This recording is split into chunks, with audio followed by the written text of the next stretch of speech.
For the session of today, my name is Khalid Hilal Al-Mawali. I am the chairman of the Shura Council in Oman, and it's indeed my honor to chair today's session. And as it's given by the Secretariat, now the floor is for VG.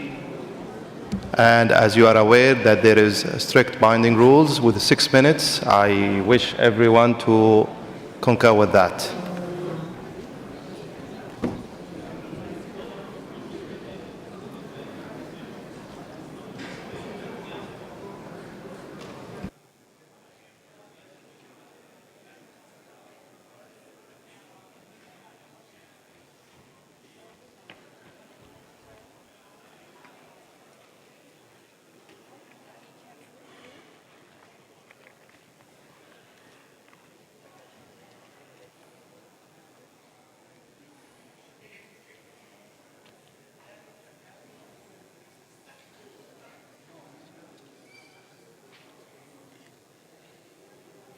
The Honorable Chair, the Honorable Speaker from Oman, and the Acting President of the 152nd Assembly, the Honorable Speakers and Members of Parliament, distinguished guests, I first acknowledge and thank, through the government and the people of Turkey, their kindness and their hospitality to my delegation on my arrival.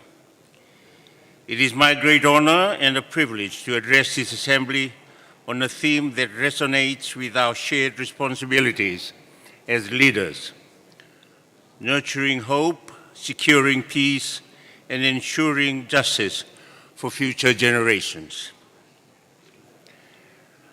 Rather than just talking of general principles and high ideals that we aspire to, I would like to talk about actions, how we in Fiji and the Fiji Parliament are talking or taking concrete actions and steps to put into practice these aspirations.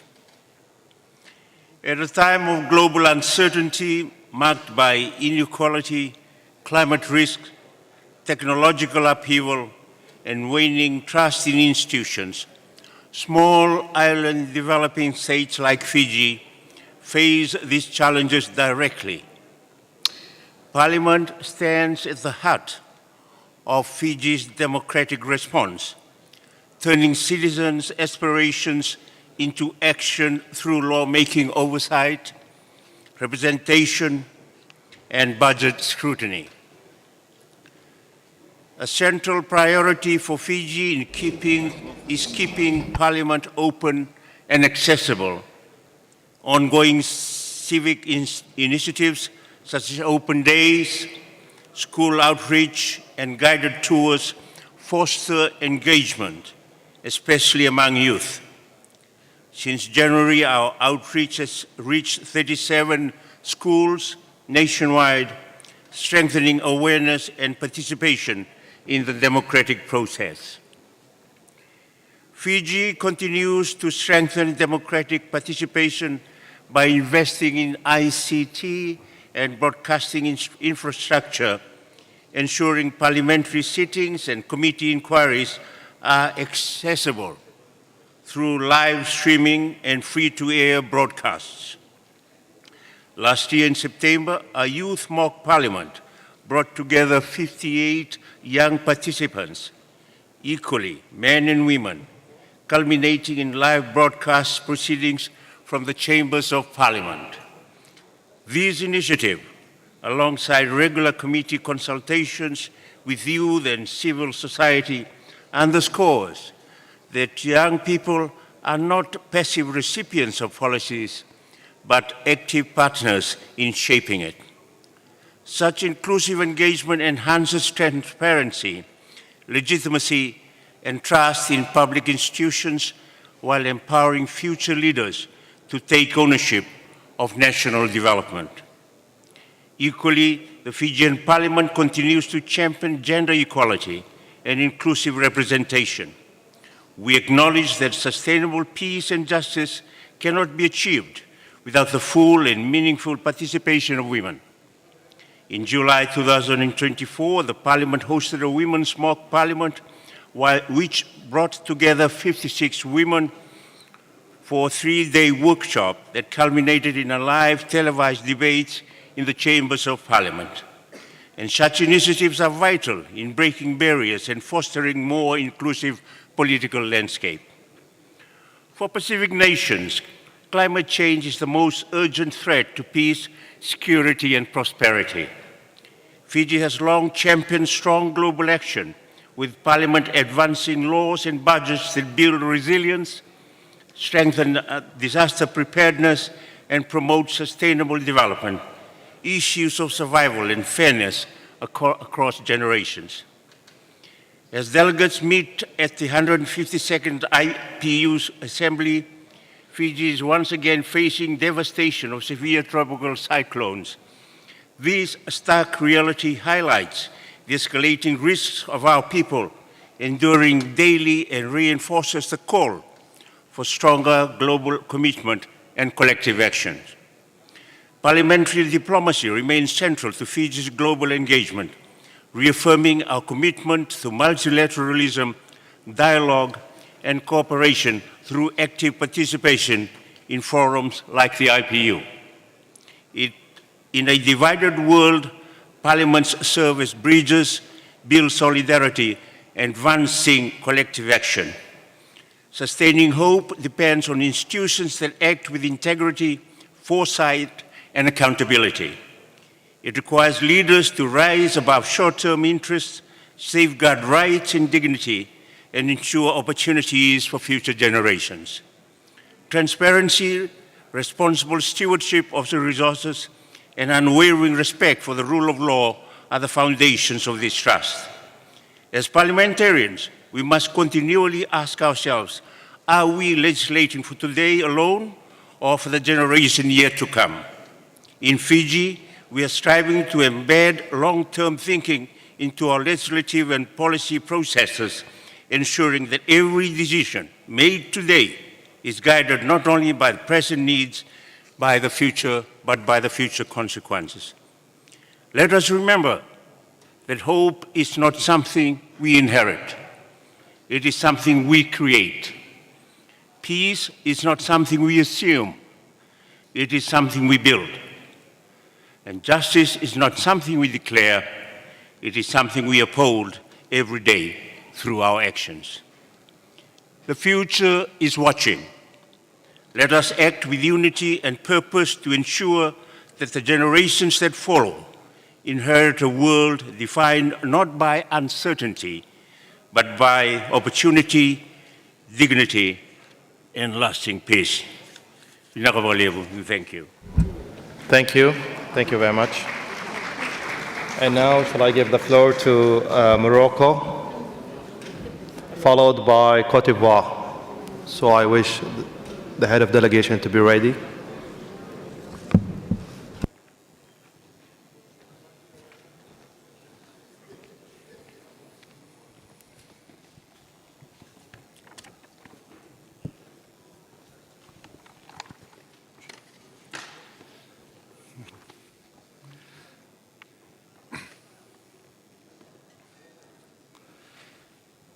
سيد الرئيس Your Excellencies, ladies and gentlemen, I have the honor to take the floor in my capacity as head of the Moroccan delegation, taking part in this general debate at the 152nd session of the General Assembly of the IPU. I would like to express our deepest gratitude to the Republic of Türkiye for its generous hospitality in this long-standing historical city that has long been a melting pot of civilizations and dialogue. The slogan, or rather theme, of this general debate, focusing on peace, hope, and justice, reflects our responsibility as parliamentarians. In the current situation, our responsibility towards upcoming generations who will inherit the sequela of our choices and policies. As a matter of fact, the intrinsic crises that we are witnessing today, especially in the Middle East region, and its ramifications in terms of security and humanitarian challenges that are truly unprecedented, all uncover an intertwined link between insecurity and lack of peace and stability. This calls upon us to take joint action, to devise a joint vision and strategy to peacefully settle disputes through diplomatic means and dialogue.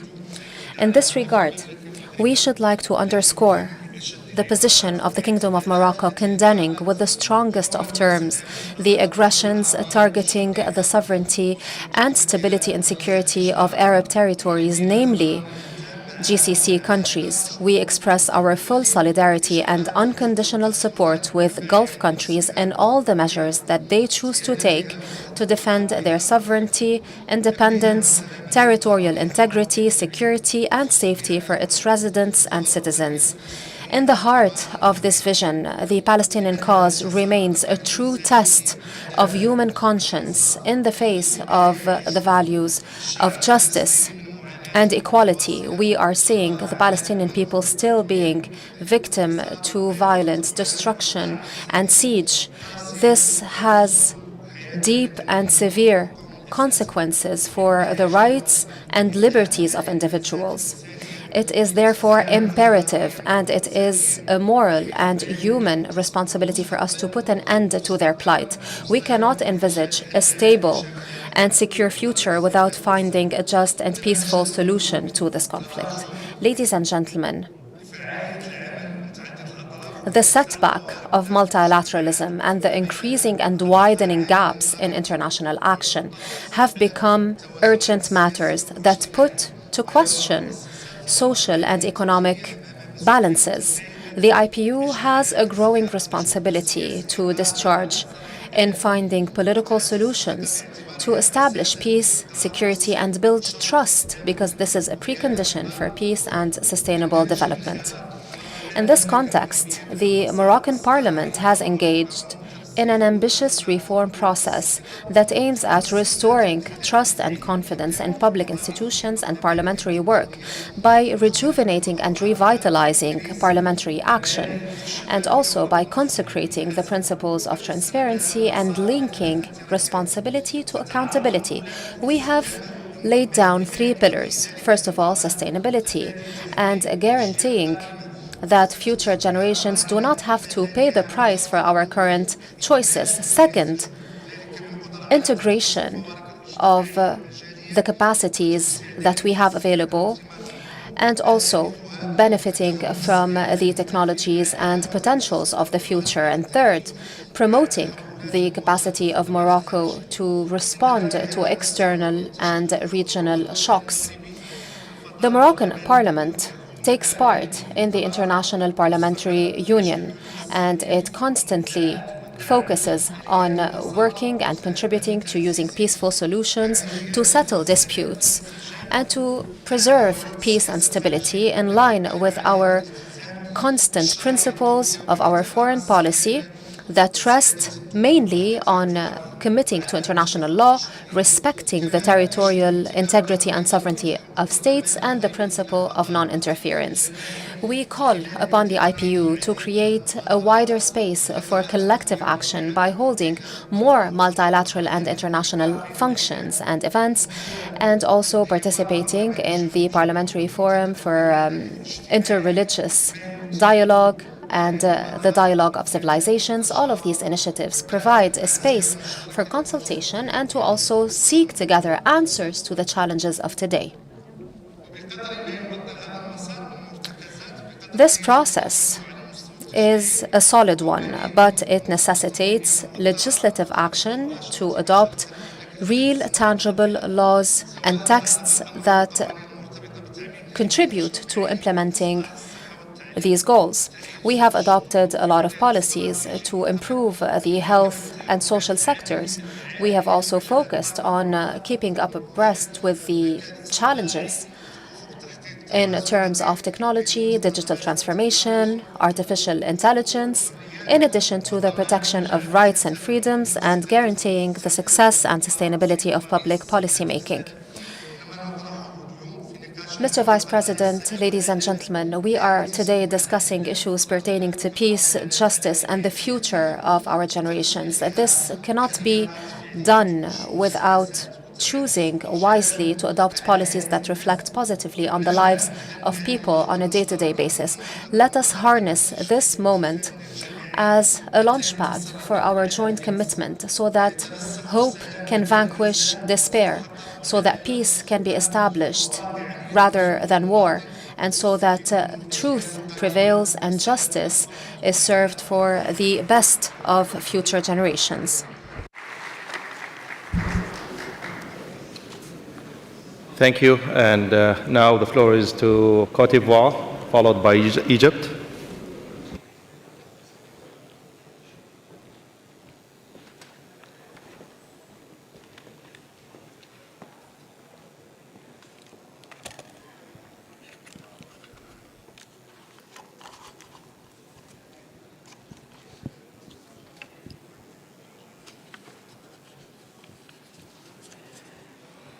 Monsieur le Président, Mesdames et Messieurs les Présidentes, distingués participants, je prends la parole en mon nom propre et au nom de Monsieur Jérôme President, chairs, participants, I'm taking the floor in my own capacity and on behalf also of the Speaker of the National Assembly of Côte d'Ivoire, Jérôme Hachi.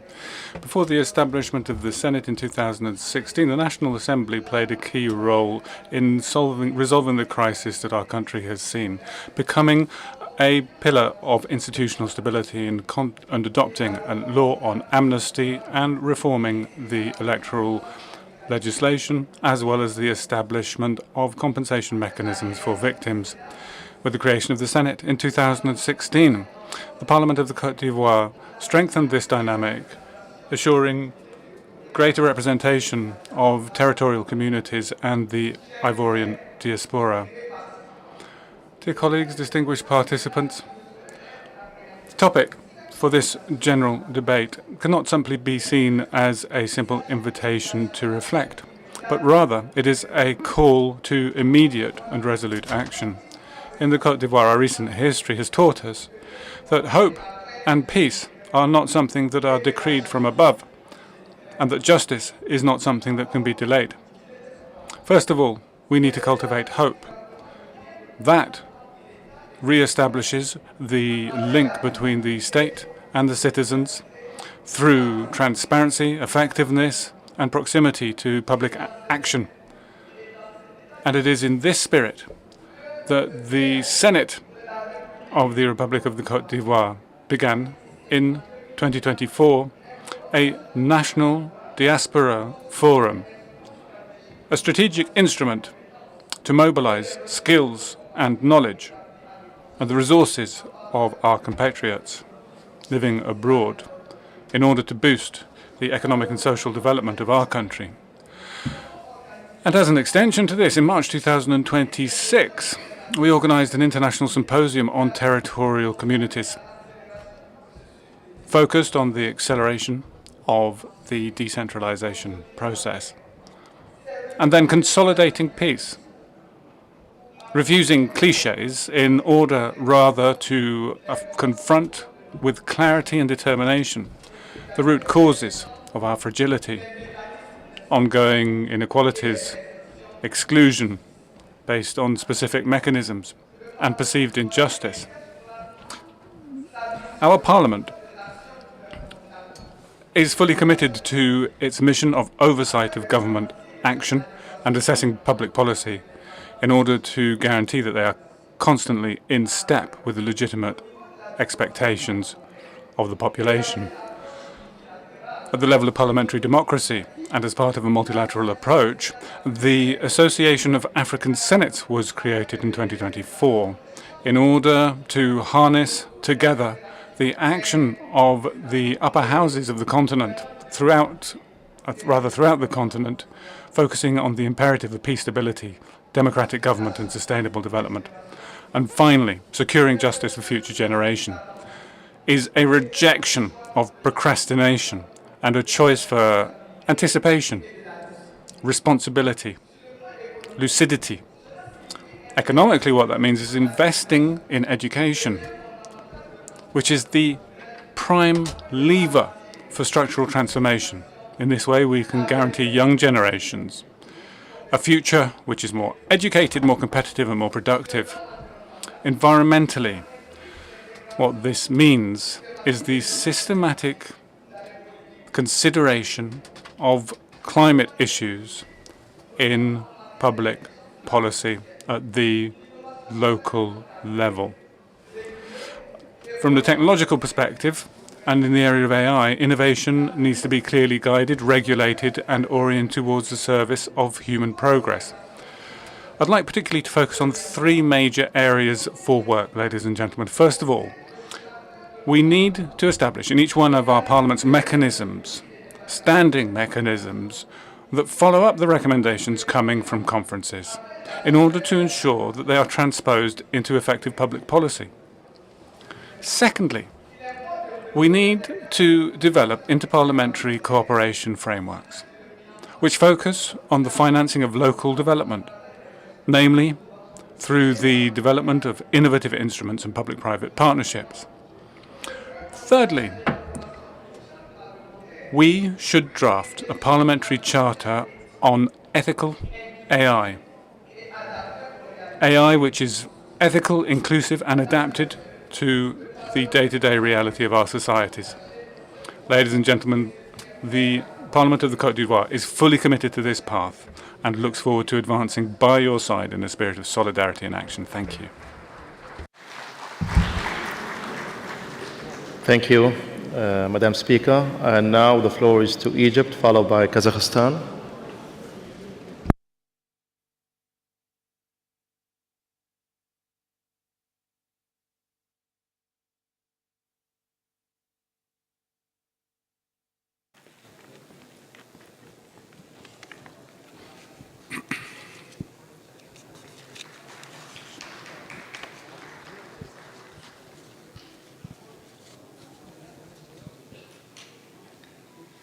Bismillah ar-Rahman ar-Rahim.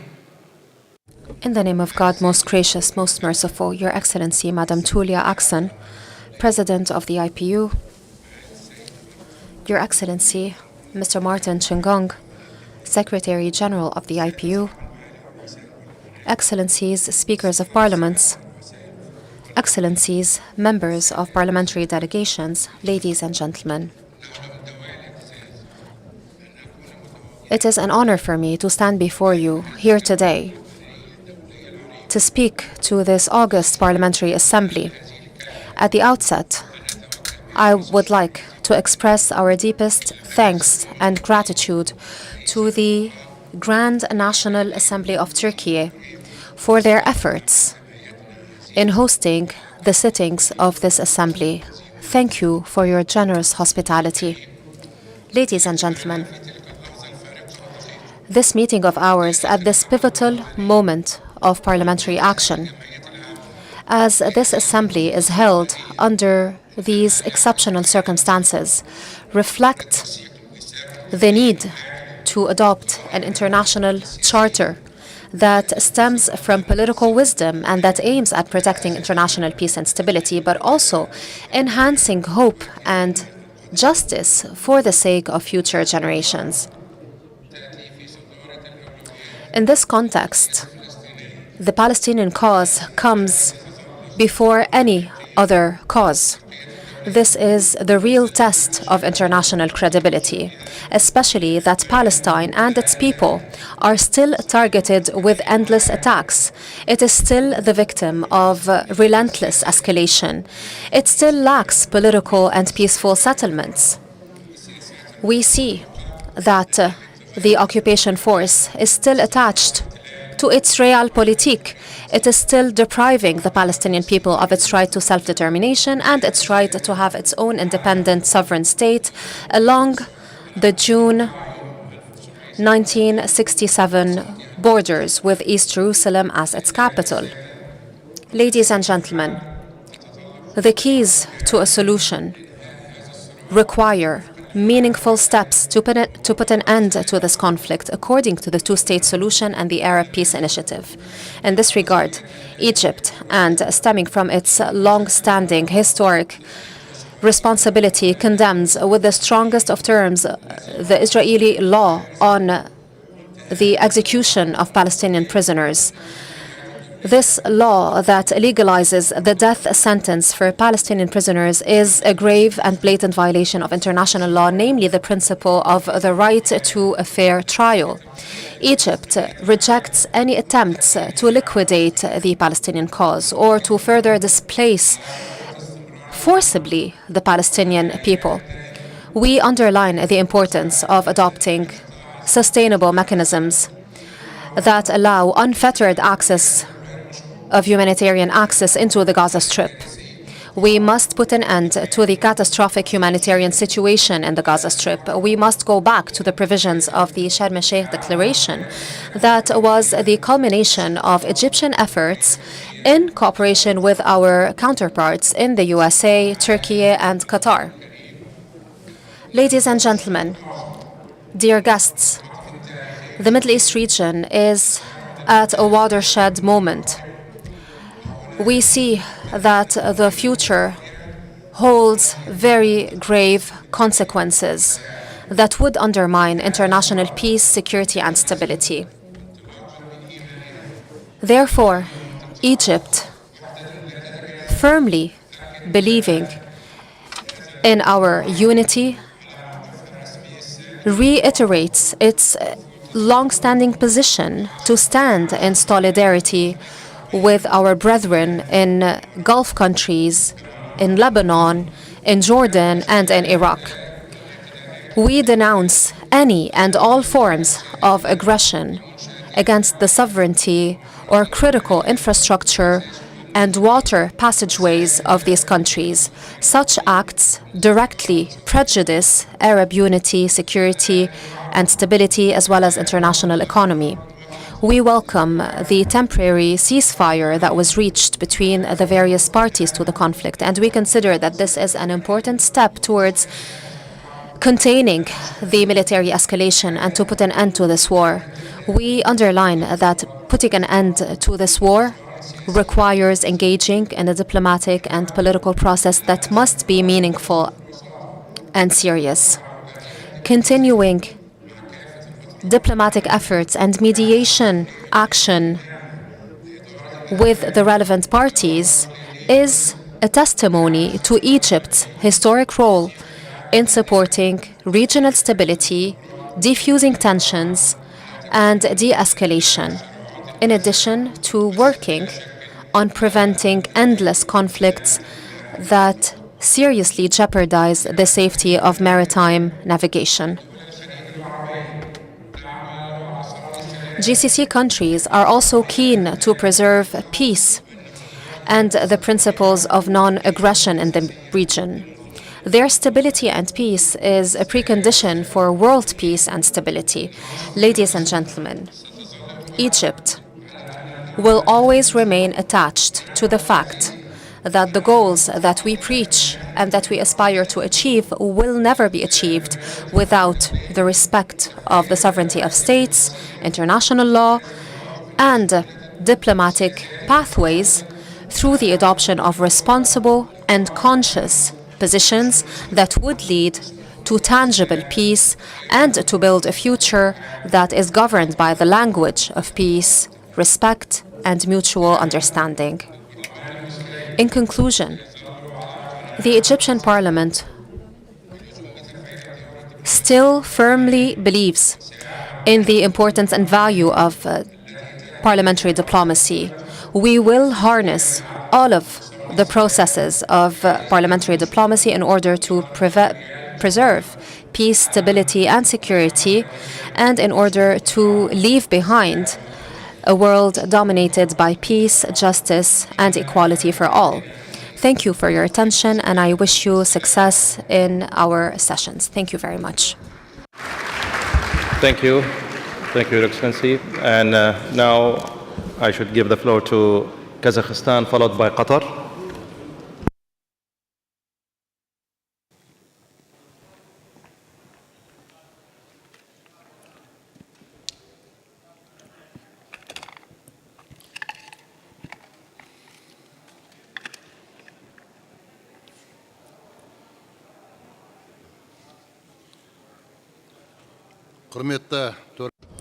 Dear Chairman, dear distinguished participants of the Assembly, first and foremost, I'd like to express my sincere gratitude to the Grand National Assembly of Turkey and its Speaker, the Honorable Mr. Nurman Kurtulmuş, for the high-level organization of the 152nd Assembly of the Inter-Parliamentary Union, as well as for the great warmth and hospitality extended to us. Dear colleagues, we are living in a complex and volatile world where the authority of international law is weakening. Conflicts are escalating and economic crises are becoming widespread. Natural and man-made disasters, as well as new types of highly dangerous weapons utilizing artificial intelligence, are further exacerbating the situation. Global challenges such as illegal migration, human and arms trafficking, and drug smuggling are also on the rise. In such circumstances, the role of parliamentary diplomacy becomes increasingly vital. It is aimed at strengthening respect, trust, and cooperation between states while ensuring the absolute protection of international law. The theme of today's gathering is nurturing hope, securing peace, and ensuring justice for future generations. This can be regarded as our collective appeal to parliamentarians worldwide, distinguished colleagues. Kazakhstan has always advocated for strict adherence to the United Nations Charter, open and constructive dialogue alongside the peaceful resolution of conflicts. These are the fundamental principles of our country's foreign policy, consistently implemented by the President of Kazakhstan, Kassym-Jomart Tokayev. Our state remains committed to a robust and proactive peace-loving policy. As you know, Astana and Almaty have repeatedly served as platforms for negotiations. Our country contributes to the strengthening of international peace and security as part of United Nations missions. For 3 years now, our national peacekeeping forces have been participating in maintaining the ceasefire and stabilizing the situation in the Golan Heights. We, along with our neighbors in Central Asia, are deeply conscious of the great responsibility toward future generations for peace and security in the region. Today, Central Asia serves as a model of harmonious and multi-vector diplomacy. Border issues between the countries of the region have been fully resolved, and major joint infrastructure projects in hydropower, transport, and logistics are being implemented. The Parliament of Kazakhstan is directly involved in all these efforts. Kazakhstan strives to ensure the timely implementation of all items on the Sustainable Development Agenda. Extensive work has been done to integrate the Sustainable Development Goals into state policy, the economy, and the social sphere. There is a special commission for monitoring the implementation of the Sustainable Development Goals operating within our parliament. With the support of the United Nations General Assembly, the UN Regional Center for the Sustainable Development Goals for Central Asia and Afghanistan was established in Almaty. It is intended to become a practical mechanism for mobilizing effort toward achieving the Sustainable Development Goals in our region. Kazakhstan attaches special importance to food and water security, as well as adaptation to climate change.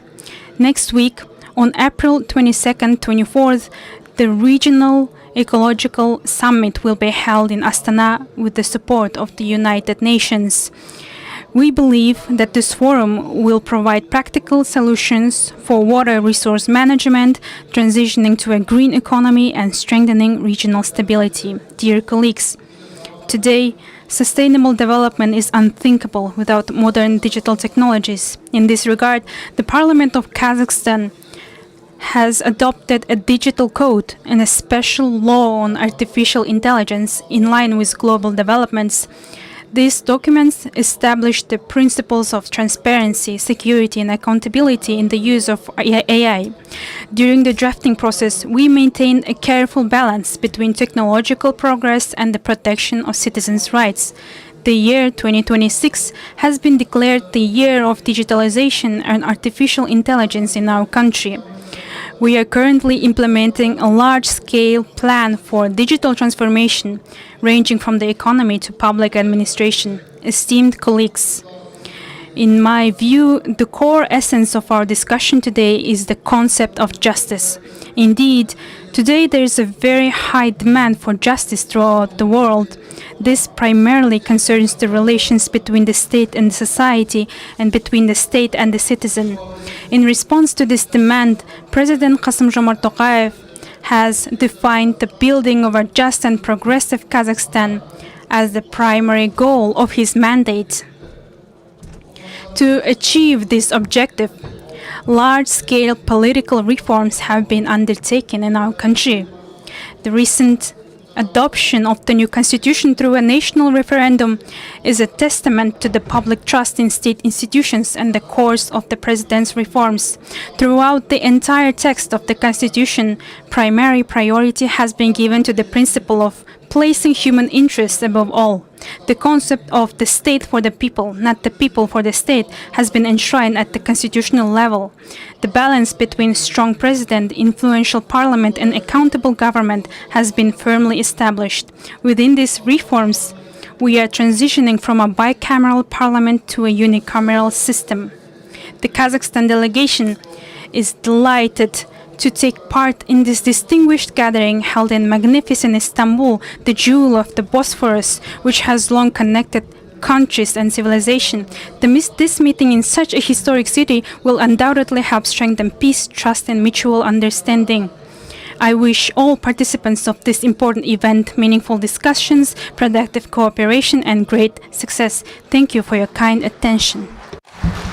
Thank you. Thank you, Your Excellency.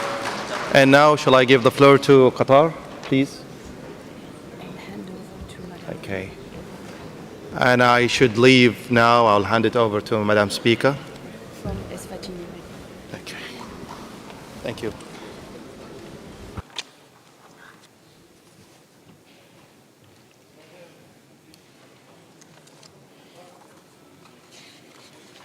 بسم الله الرحمن الرحيم. سعادة الدكتورة توليا رئيسة الاتحاد البرلماني الدولي، سعادة البروفيسور نعمان، Mr. Norman, وأعضاء الوفود البرلمانية والمنظمات والهيئات المشاركة في الجمعية العامة.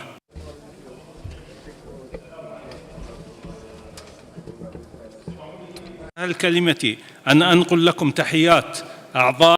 First of all, please allow me to greet you on behalf of the Qatar Shura, who extend their wishes for our success. Thank you also to Turkey, hosting this meeting in difficult circumstances marked by an unprecedented escalation. Ladies and gentlemen, our topic for discussion is peace, justice, but there is a gap between what we see in the world and these principles. War is rampaging, unilateral wars are triggered in full flouting of the principle of state sovereignty. International law seems to be bankrupt. There is no dissuasion from the settling of scores that we are witnessing. Peace and security in the world are under threat. And that is why the international community finds itself in a situation which is unviable.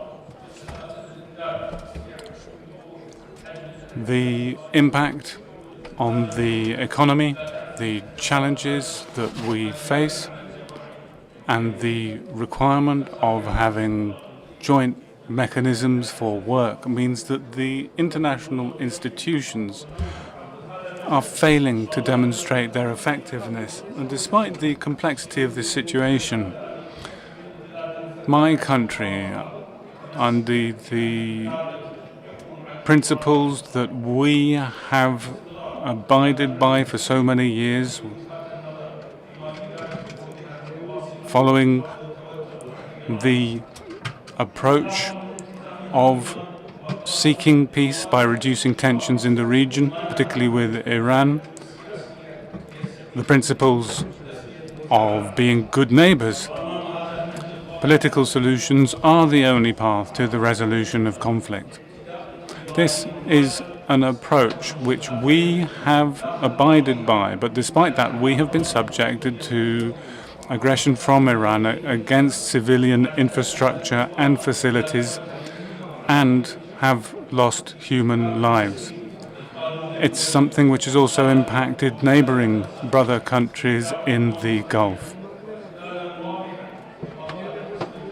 And it's a clear violation of the principles of good neighborliness and international law's principles. We have to make sure that such acts are never repeated.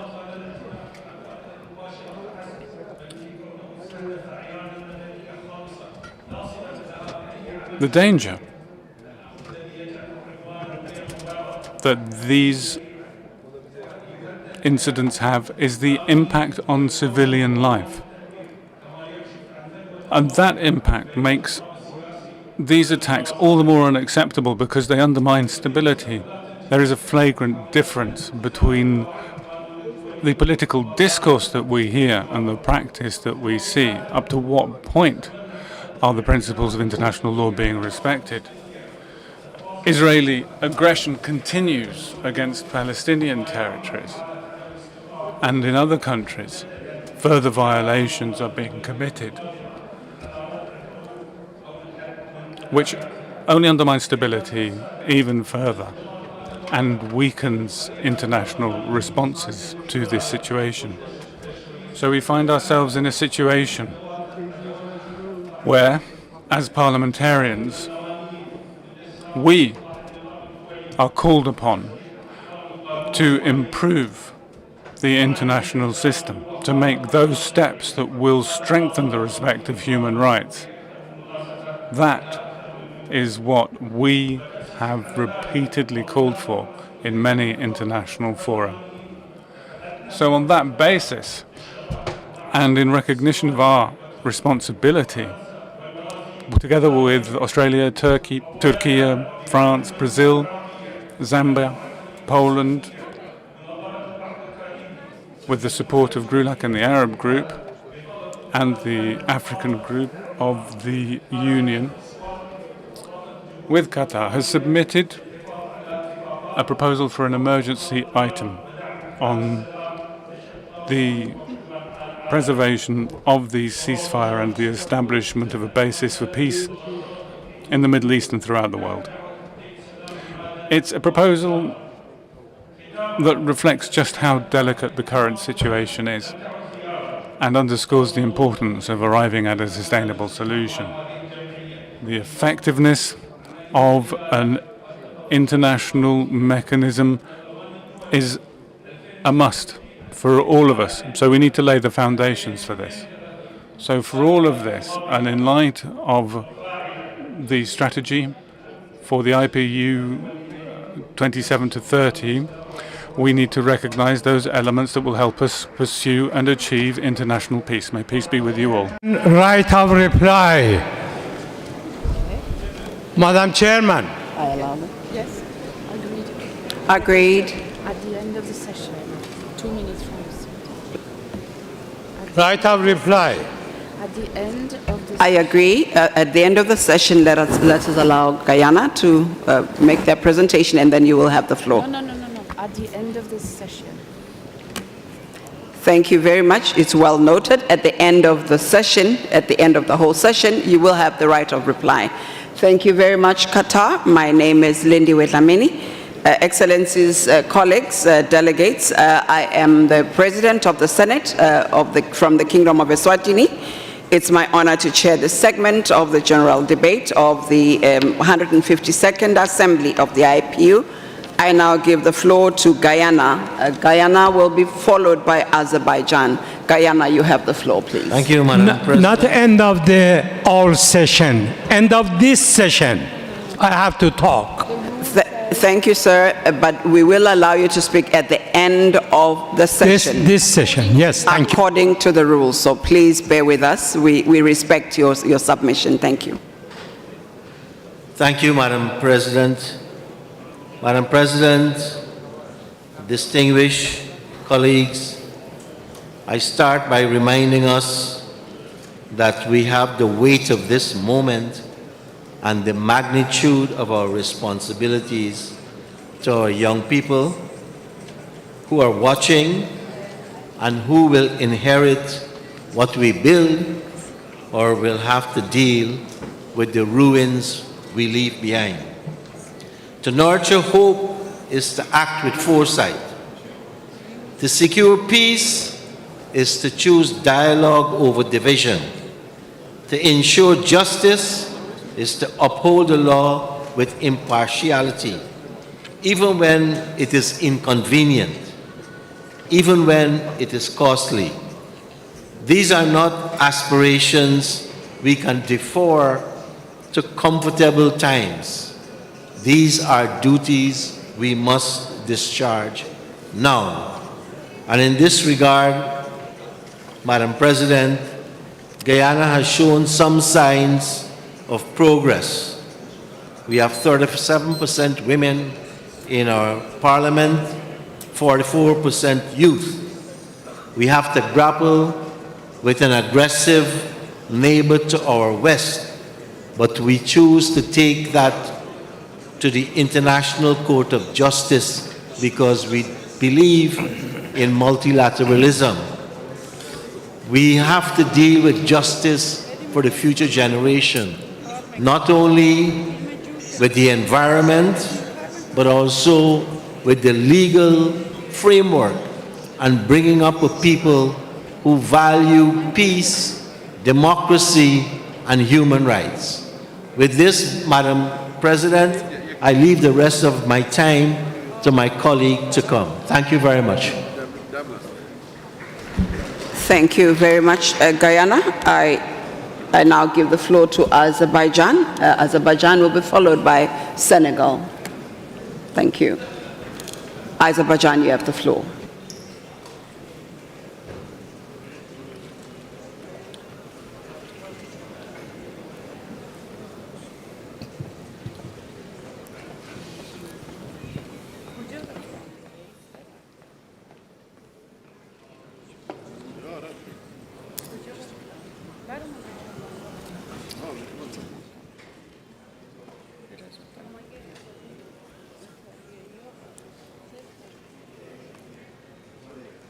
Madam President, Excellencies, distinguished delegates, ladies and gentlemen.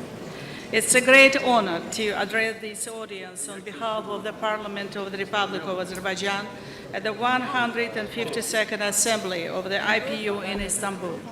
At the outset, I wish to express my sincere appreciation to the Speaker of the Grand National Assembly of Türkiye, His Excellency Mr. Numan Kurtulmuş, for his leadership and for the hospitality extended to all participants. Dear colleagues, we meet today at a time of growing uncertainty. Conflicts persist, tensions are rising, crises are deepening, and inequalities continue to widen. These trends risk undermining the foundations of peace and justice.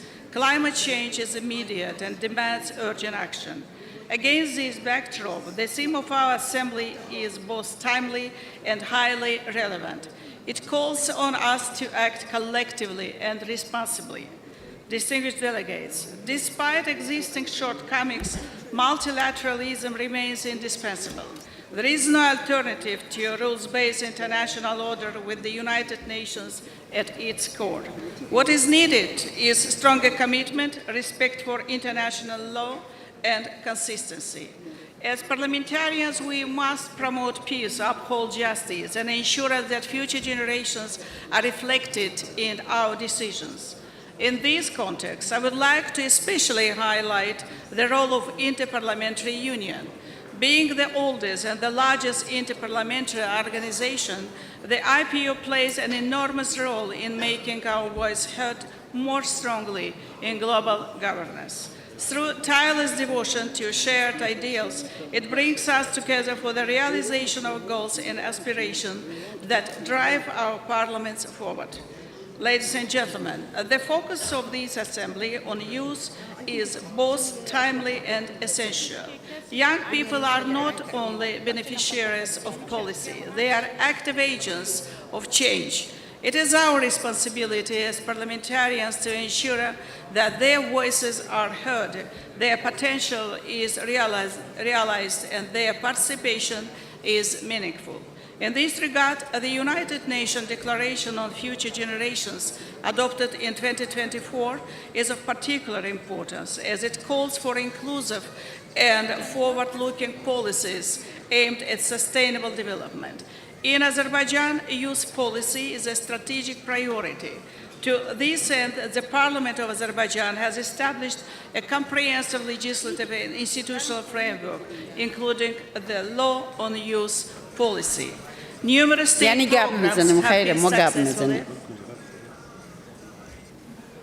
Numerous state programs have been successfully implemented to support young people, including initiatives facilitating education abroad, promoting employment, and enhancing youth participation in public administration. Programs such as Yükseliş, meaning Ascension, have proven particularly effective in motivating and empowering young individuals.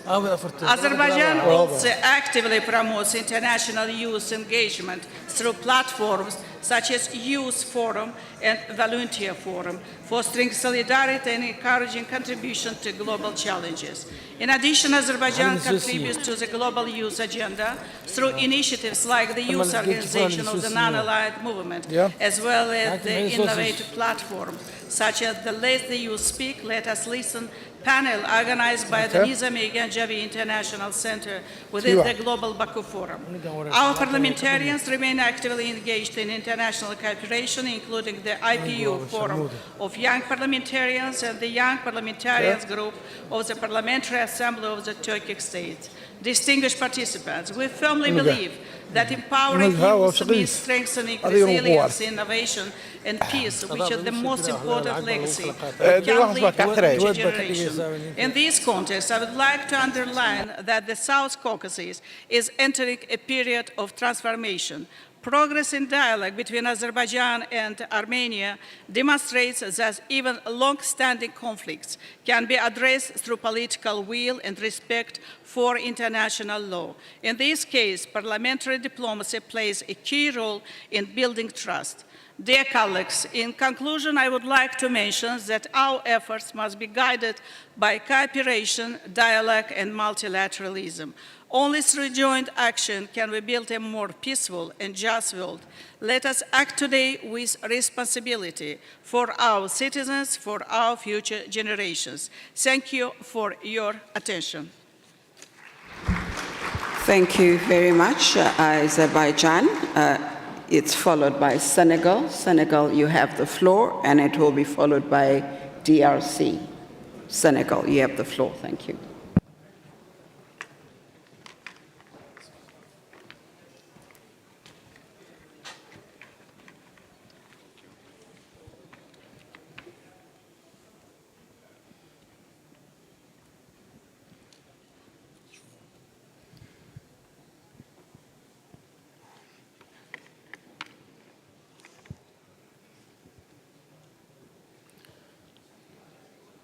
Assalamu alaikum wa rahmatullah.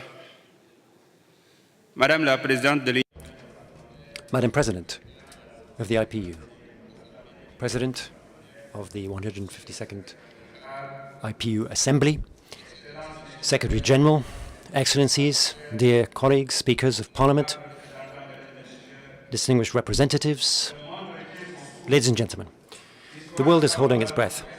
History seems to be speeding up, accelerating. And what are we doing about it? Are we ready to assume our democratic and historic responsibility? Perhaps never has humanity faced so many crises in such a short space of time.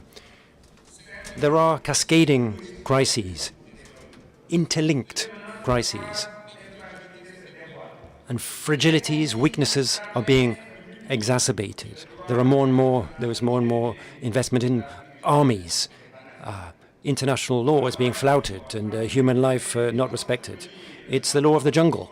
And in fact, the rule of law must win out, because history has shown us that each period in history faces its own challenges. And there are some more silent conflicts which may not be so evident, but we have so many other challenges, such as food insecurity, AI, developing technologies, all of these which are confronting us with new challenges in our democracies and for humanity itself. So what's absolutely vital in the face of these historical developments is that we need to face up to the fact that the world is falling into chaos. Are we in a position to continue to build peace, justice, and dignity for the world? Aren't we endangering the future of our children? Or will we choose to ensure the collective responsibility that we have towards future generations? So it's our duty. It's our duty to step up to the plate and say what we are ready to defend and what we are ready to see disappear if we don't do that, because we need to build a common future together now.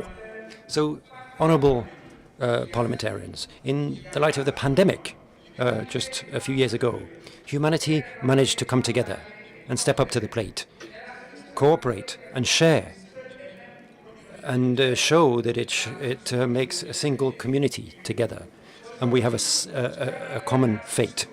So I call on all of you to show your true colours and reveal our collective intelligence, which just a few years ago enabled us to overcome that challenge. Because unlike the pandemic, current crises aren't accidents. They are choices, the outcome of political decisions, and the cost of our silence. And so we should remember that the future is never guaranteed. We shouldn't take it for granted. It is built through our own courage and determination. The international multilateral system is showing its limits. It is shaking. It is inefficient. It's paralyzed. So it's up to us to take action. It's up to parliamentarians to restore trust in cooperation, to make it fairer, more inclusive, and more faithful for the people who we are supposed to represent, to demonstrate that parliamentary democracy isn't just a silent bystander, but we are far-sighted and determined to face up to the challenges that will help us to build a future together. So please, let us nurture hope, secure peace, and ensure justice for future generations. Remember that hope without taking action is simply a mirage. Peace without justice is just a fragile ceasefire, just a bracket which will close. Justice without memory is simply renouncing the ability to take action. So what should we do? We need to take action to ensure peace. From a young age, peace cannot simply be legislated for. It is transmitted, it is learned, it needs to be taught. And so young people must be involved in this project. They are not just the future, they are the present.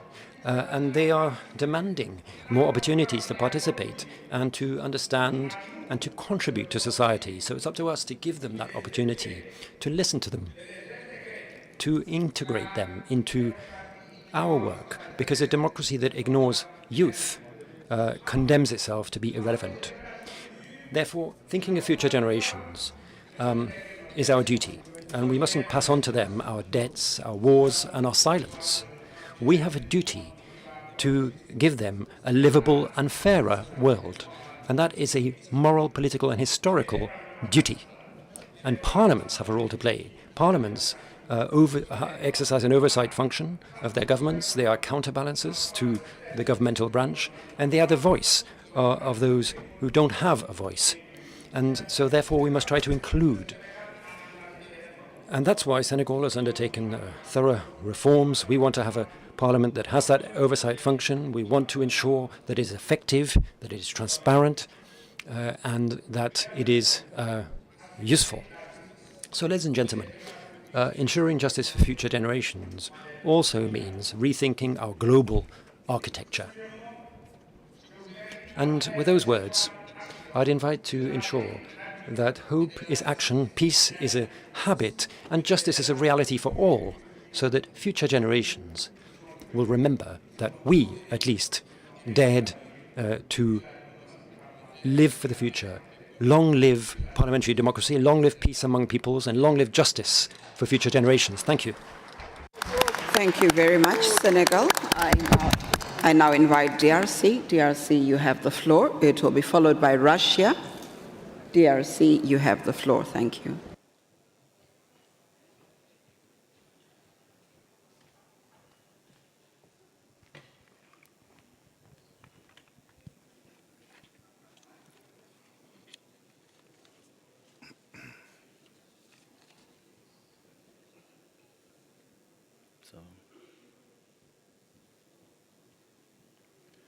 Madame la Présidente, Madam President of the IPU,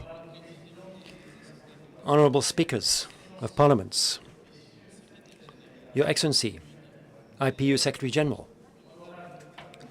Honourable Parliamentarians, ladies and gentlemen, on behalf of the Parliament of the Democratic Republic of Congo, I'm honoured to take the floor at this 152nd IPU Assembly. I wish to thank the Turkish government, the Turkish people, and the organisers of this assembly for the warm welcome we have received as the DRC delegation. The theme that brings us together today brings us together and reminds us of an essential truth. The decisions that we take today will shape the world that we leave for future generations. So how to nurture hope when fear is ever present, and how to consolidate peace when in the face of war, and how to guarantee justice when impunity seems to have become the rule. Honourable parliamentarians, in an international context marked by the multiplication of conflicts in Africa, Europe and the Middle East, exacerbated inequalities, the climate emergency and technological change, it's vital to strengthen global governance and reiterate our commitment to multilateralism. In that spirit, the international community adopted the United Nations Pact for the Future and the Declaration on Future Generations, which invites decision makers to put intergenerational justice at the very heart of public policy. Honourable parliamentarians, nurturing hope means firmly believing in the possibility of a better future, even in the face of adversity. Hope is neither an illusion nor a simple aspiration.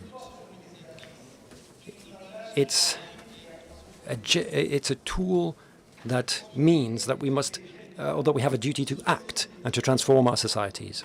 Consolidating genuine peace shouldn't remain a statement of good intentions. It must mean that we take action, because peace can only be built through dialogue, tolerance, and the respect for democratic principles. It is found in our daily practice and in our collective determination to cooperate. To be fair to future generations also means the responsible and sustainable management of natural resources, a determination to combat impunity, and the implementation of public policy which reconciles social inclusion, sustainable development, and shared prosperity. In the face of those challenges, the position of the Democratic Republic of Congo has remained constant and clear, seeking sustainable peace through the strict respect for the territorial integrity and sovereignty of states, an openness to dialogue and respect for for constitutions, respect for international law and regional frameworks to seek sustainable solutions, and the fight against impunity and transnational criminal networks, which are factors of regional insecurity. The President of the Democratic Republic of Congo, His Excellency, Mr. Félix Antoine Tshisekedi Tshilombo, has continued to promote that approach as he seeks a sustainable solution to the crisis in the eastern part of our country, following the aggression committed by Rwanda and its proxies, AFC M23. Flouting territorial integrity, international law, and international and regional instruments for the promotion and protection of human rights, Rwanda continues to be an aggressor. It continues to wage this aggression against the Democratic Republic of Congo, systematically looting our minerals and committing war crimes and crimes against humanity. So far, more than 10 million people have been killed. There are more than 6.7 million internally displaced and hundreds of thousands of refugees around the region. And the United Nations estimates that one woman is raped every 4 minutes. This is one of the most shocking humanitarian emergencies of modern times. And this situation is severely jeopardizing the future of future generations in our sub-region. Honourable parliamentarians, in our collective effort to nurture hope and consolidate peace, there remains a very concerning reality, and that is the persistent difficulty of enforcing international commitments which have been undertaken freely. Numerous UN resolutions, various agreements between countries are not having an impact on the ground because of a lack of effective monitoring mechanisms and a lack of sincere political will. Now, this situation weakens the credibility of our international order. We need to show collective responsibility to ensure the rule of law wins out over the law of the jungle. And it's vital that our assemblies recall multilateralism and ensure that there is a positive dynamic to set in place a new pact for a fairer world. Future generations mustn't suffer from the challenges to peace that we see today. Parliamentary diplomacy shouldn't be seen as simply a support for classic diplomatic action, but it must be a key lever, a tool. Parliaments bring peoples together. They facilitate dialogue. And they help to transform tensions into opportunities for cooperation. Honourable parliamentarians, for the future generations we hope to protect, we have a duty not to fail, and history will judge our ability to transform our speeches into actions. For my country, the Democratic Republic of Congo, nurturing hope, consolidating peace, and ensuring justice for generations are not abstract concepts. They are vital emergencies which we must face up to. Thank you very much. Thank you very much, DRC. Thank you. We now have Russia. Russia, you have the floor. After Russia, we'll have Pakistan. Thank you. Russia, you have the floor.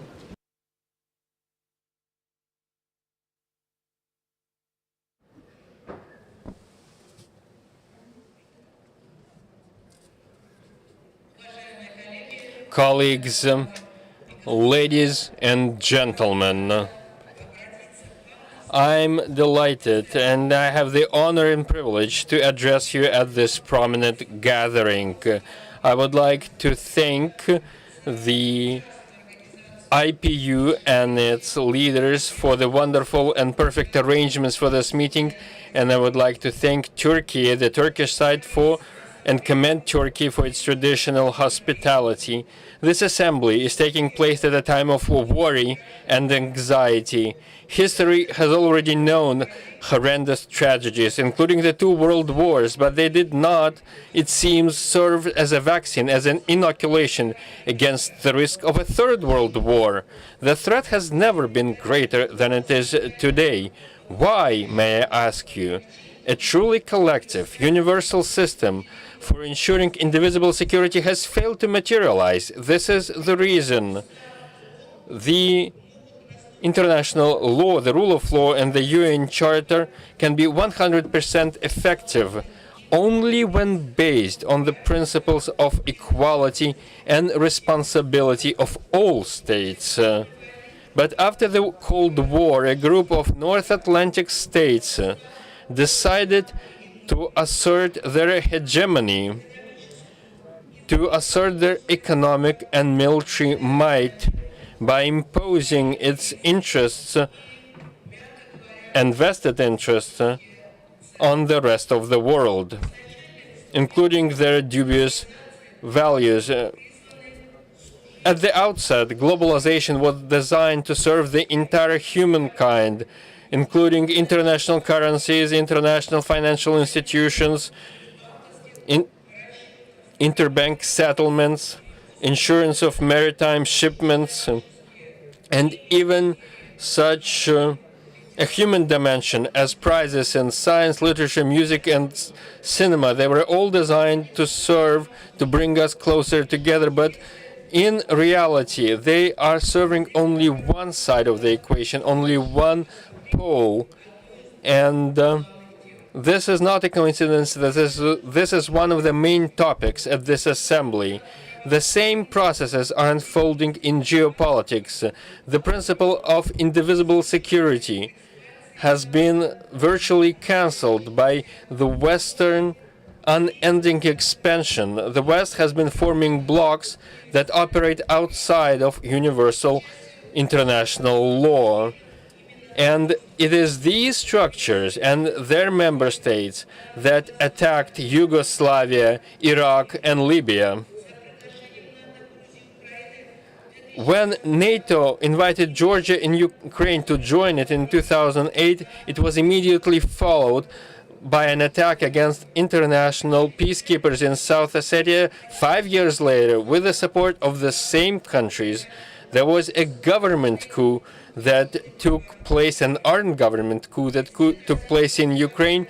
President of the Russian Federation, Vladimir Putin, back in 2007, came forward with a proposal on devising a global security architecture that would serve as a foundation for a multipolar world order. In 2008, in 2021, Russia put forward specific initiatives, but both proposals were unfortunately rejected. So many conflicts in Europe, in Afghanistan, and in the Middle East, including the ongoing escalation in and around Iran, all these conflicts could have been prevented if, instead of the right makes might principle, instead of this rules-based order and who knows what rules and where they come from, if instead the UN Charter and indivisible security prevailed, along with international law for all countries and all nations. After all, the consequences of aggression are a threat for all. The war in the Middle East made the situation worse, with hunger and poverty across the planet. It resulted in a large-scale energy crisis. There is this growing migration disaster and an environmental disaster. The entire world is witnessing as innocent people, women, the elderly, and children are dying, and the world is incapable of stopping these crimes. The morality and the rights were infringed upon by those who act without a mandate from the UN Security Council. The death of innocent children in a school in Minab, Iran, was a real tragedy. There can be no justification for such strikes. And we hope that the talks between Iran and the United States succeed to stop this war so that we stop people from dying. Colleagues, in 2024, President of Russia, Vladimir Putin, came forward with an initiative to create a Eurasian security architecture. It would not be designed to counter anyone or targeted against anyone, and it is not designed to replace the international connections we have and ties we have today. It is open and inclusive for everyone in Asia, in Europe, and the Eurasian Charter for Diversity and Multipolarity in the 21st century could serve as its foundation. And today, Russia's concept of ensuring collective security in the Persian Gulf is becoming increasingly relevant. Colleagues, the Inter-Parliamentary Union is a platform where we try to discuss openly all the important topics.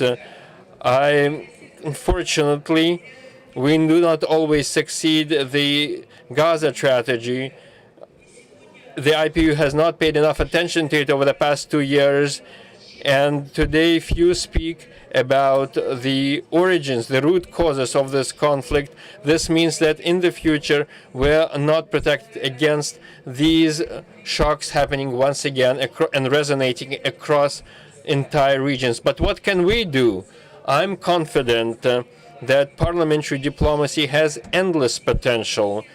Today, the mission for the IPU is to promote peace and democracy and cooperation. This mission remains relevant like never before. By the way, presidents of the IPU received, over the course of our history, 8 Nobel Peace Awards. So let's work together so that the planet once again recovers hope and comes back to peace and justice. But this is only possible in a multipolar world with greater justice for all. Thank you for your attention, and I wish you fruitful discussions. Thank you very much, Russia. Thank you. We now invite Pakistan. Pakistan, you have the floor. Pakistan will be followed by Gabon. Thank you. Pakistan.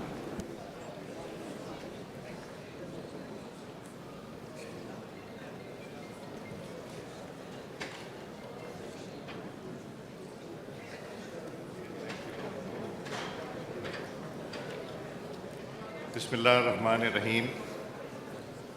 Honorable President, Honorable Secretary General, who's not here as yet, distinguished speakers, parliamentarians, ladies and gentlemen, Assalamu alaikum wa rahmatullahi wa barakatuh. It's an honor for me to address the 152nd Assembly of the Inter-Parliamentary Union in Istanbul. I thank the Grand National Assembly of Türkiye for its warm hospitality. The theme for our today's debate, nurturing hope, securing peace, ensuring justice for future generations, is a test of our role as parliamentarians. The global order, established 80 years ago by humanity collectively, will and wisdom at a point of inflection. The international community faces a deeply troubling landscape of unresolved conflicts, festering disputes, and new and escalating crises. Around the world, unresolved disputes have morphed into prolonged conflicts. The flames of war rage in several regions across the globe.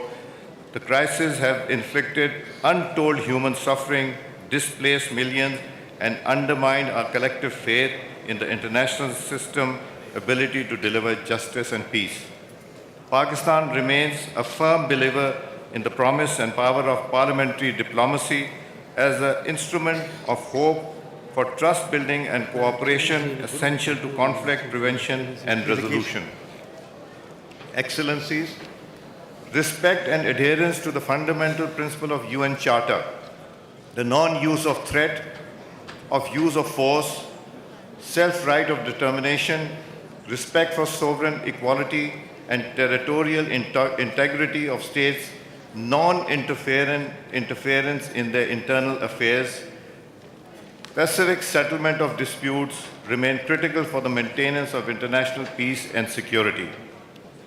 We, the parliamentarians, must collectively acknowledge that durable peace cannot be forged through power projection, but through dialogue, mutual respect, and inclusive diplomacy. Despite the Charter of the UN's providing comprehensive tools for the specific settlement of disputes, including negotiation, inquiry, mediation, conciliation, arbitration, and judicial settlement, these mechanisms remain underutilized or selectively applied. Ladies and gentlemen, India continued aggression and denial of the right of self-determination to the Kashmiris in the Indian illegal occupied Jammu and Kashmir remain the primary source of instability in South Asia. Jammu and Kashmir remain an international recognized dispute territory. The final disposition of such is to be made in accordance with the relevant UNSC resolutions and as per the aspirations of the people of Kashmir. India must also reverse its unilateral and illegal measures it has taken since 5th May 2019 in the Indian occupied held Jammu and Kashmir. However, instead of peaceful resolution of outstanding disputes, India has adopted a threatening rhetoric, and aggressive posturing by India is also a matter of concern. India illegally moved to hold the Indus Water Treaty in abeyance is highly irresponsible and constitute a blatant violation of international law, the treaty itself and the establishment norms of interstate relations. This weaponization of water has become an ever-present trigger for conflict in South Asia with far-reaching implications. Pakistan is fully entitled to take all appropriate steps to safeguard its due share of water as guaranteed under the treaty. Ladies and gentlemen, the Palestinian people unfortunately continue to endure illegal occupation, dispossession, systemic violence, and the denial of their inalienable right, including the inalienable right of self-determination. Over the past 2 years, their suffering has reached unprecedented levels, particularly in Gaza, where more than 71,000 Palestinians, mostly women and children, have been martyred. Violence has also intensified sharply in the West Bank, including East Jerusalem. Despite the grim realities, the international community has pursued a path towards hope and peace.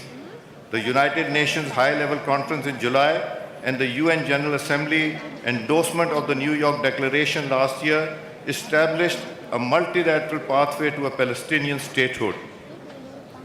Efforts by the United States, led by President Donald Trump and supported by Arab Islamic countries, including Pakistan, advanced the Gaza peace plan.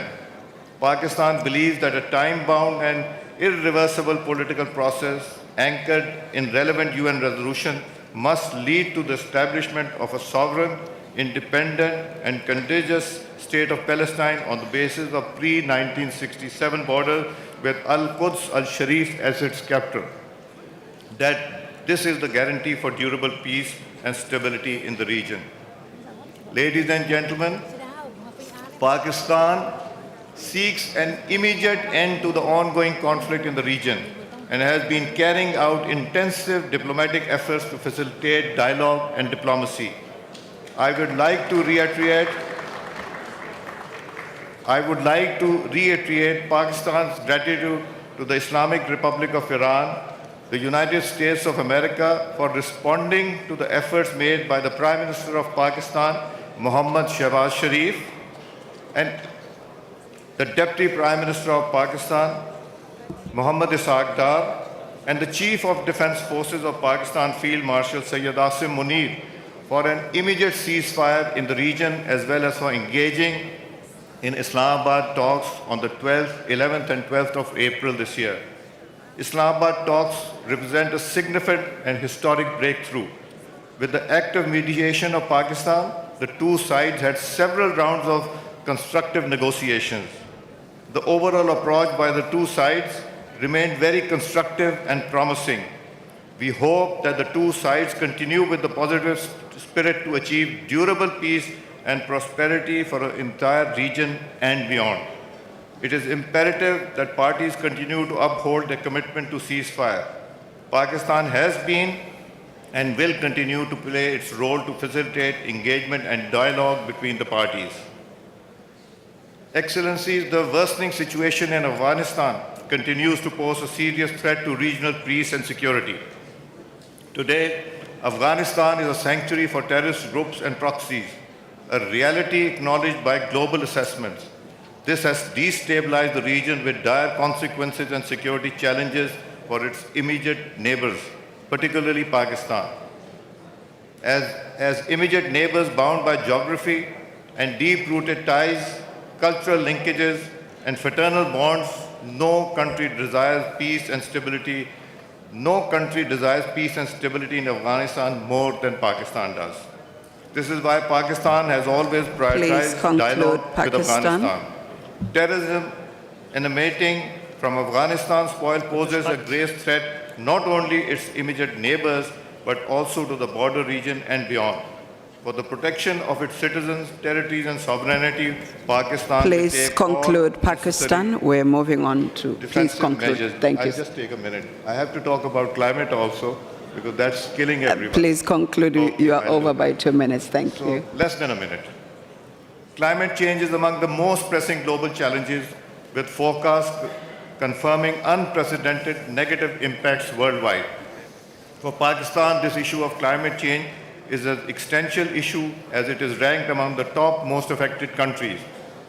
We have therefore accordingly prioritized domestic climate actions that include the launch of Recharge Pakistan project to implement ecosystem-based flood management, the first ever national carbon markets policy, and the introduction of climate-sensitive government budgeting.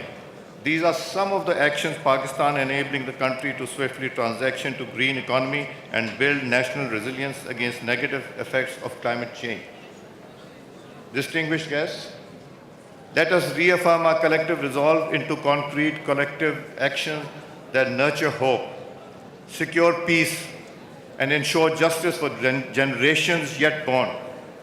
The Parliament of Pakistan remains committed to working with all members to strengthen cooperation and advance a world where peace is sustained by justice and guided by hope for our people and for the generations to come. I thank you all and sorry for the extra 30 seconds. Thank you very much. Pakistan. I now have Gabon. Gabon, you have the floor. Gabon will be followed by Thailand. Thank you, Gabon. You have the floor. Thank you. Please, may I humbly request that you respect time, sir. Thank you.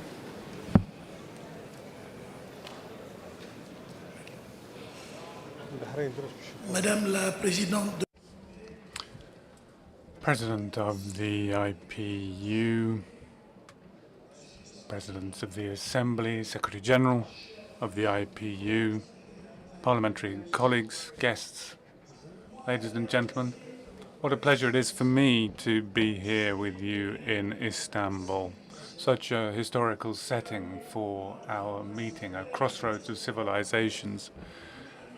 And as a parliamentarian by career, it's a real honor for me to take part in this 152nd Assembly of the IPU.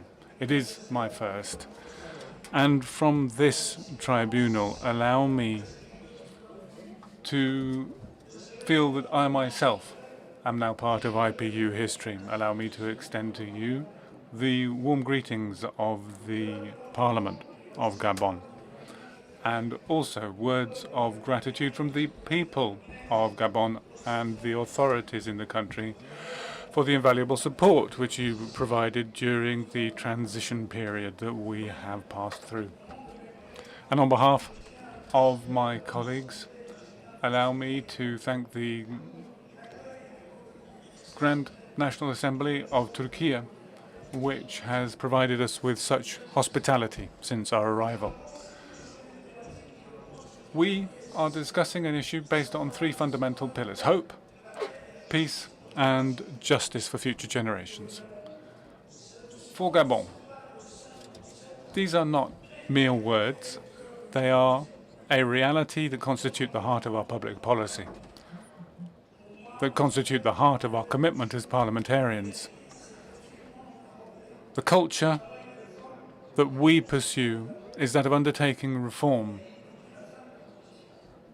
that we have seen since the transition. A year ago, since the elections that brought the President, Brice Clotaire Nguema, to the head of state, we have set about adapting our national context to the legitimate expectations of our citizens. And that implies working on infrastructure, making sure that the Gabonese have the infrastructure and equipment necessary to diversify our economy, to locally transform our commodities, to ensure that young people are employable, and to create conditions for happier communities. Achieving these reforms needs a social, economic, political environment which is harmonious and stable. Recently, we transitioned through some major stages in our history. And from that, we understand that peace is not imposed, but is built meticulously on the basis of ongoing commitment. The cost of the liberation that took place in August 23 in Gabon was a process that took place in a process of humility and commitment. And the Gabonese had the opportunity to express themselves freely in a peaceful environment. And as you can see, peace in Gabon is one of our fundamental values.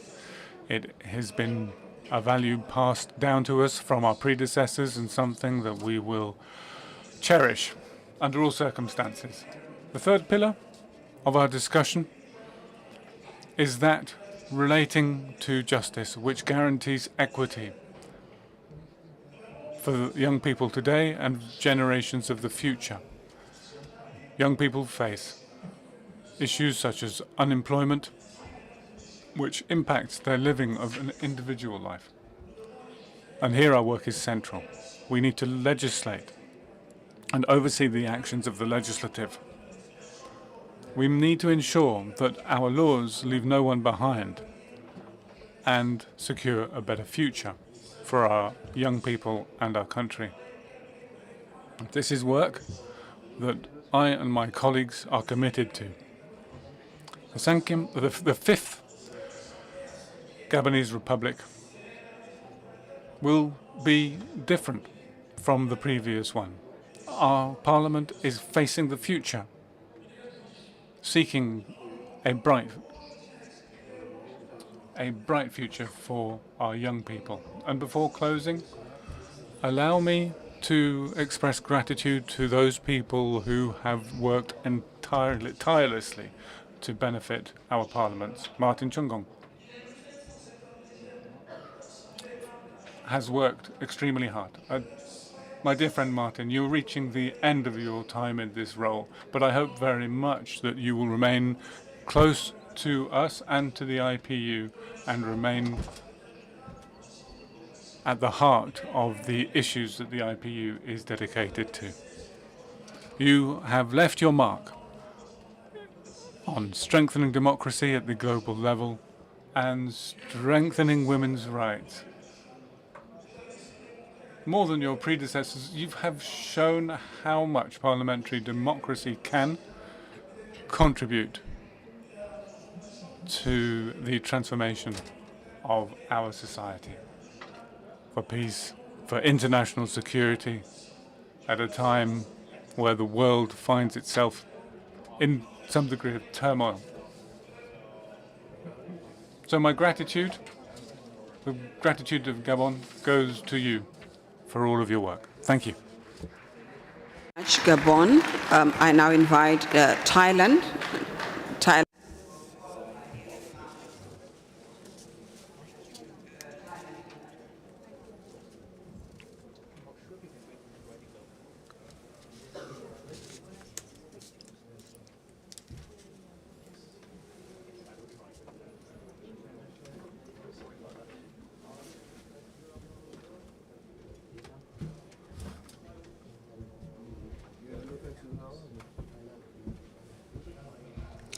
Madam President of the Inter-Parliamentary Union, President, Speakers of Member Parliaments, Secretary General, distinguished fellow parliamentarians.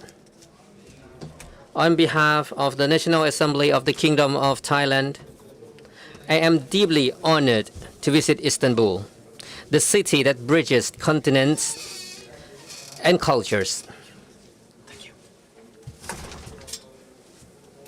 Much like the theme of today's debate, nurturing hope, securing peace, and ensuring justice and for future generations. This is a vital mission that we must concert to deliver a sustainable world to future generations. Within the global context and challenges, we are living in an era where the world faces unprecedented vulnerability, including geopolitical conflicts, the climate crisis, and challenges from artificial intelligence. Parliament, as an institution that serves the people, must act as a pillar of hope and fairness by relying on cooperation based on multilateralism and respect for human dignity. Furthermore, another significant challenge we face as people's representatives is building confidence and trust in legislative institutions and democracy. Thailand is currently facing a demographic crisis with the second lowest birth rate in the world. The Thai Parliament is therefore committed to legal reform to create inclusive justice.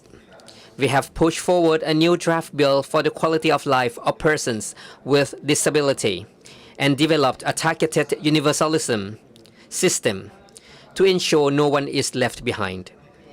Additionally, we focus on eradicating intergenerational poverty by increasing educational opportunities and skills for the youth. Meanwhile, we are proud that the proportion of women in parliament has continuously increased, which is at the heart of the comprehensive and fair decision-making. Furthermore, we promote the integration of the Sustainable Development Goals into the legislative process in accordance with the 13th National Economic and Social Development Plan, as well as the guidelines for the post-2030 agenda.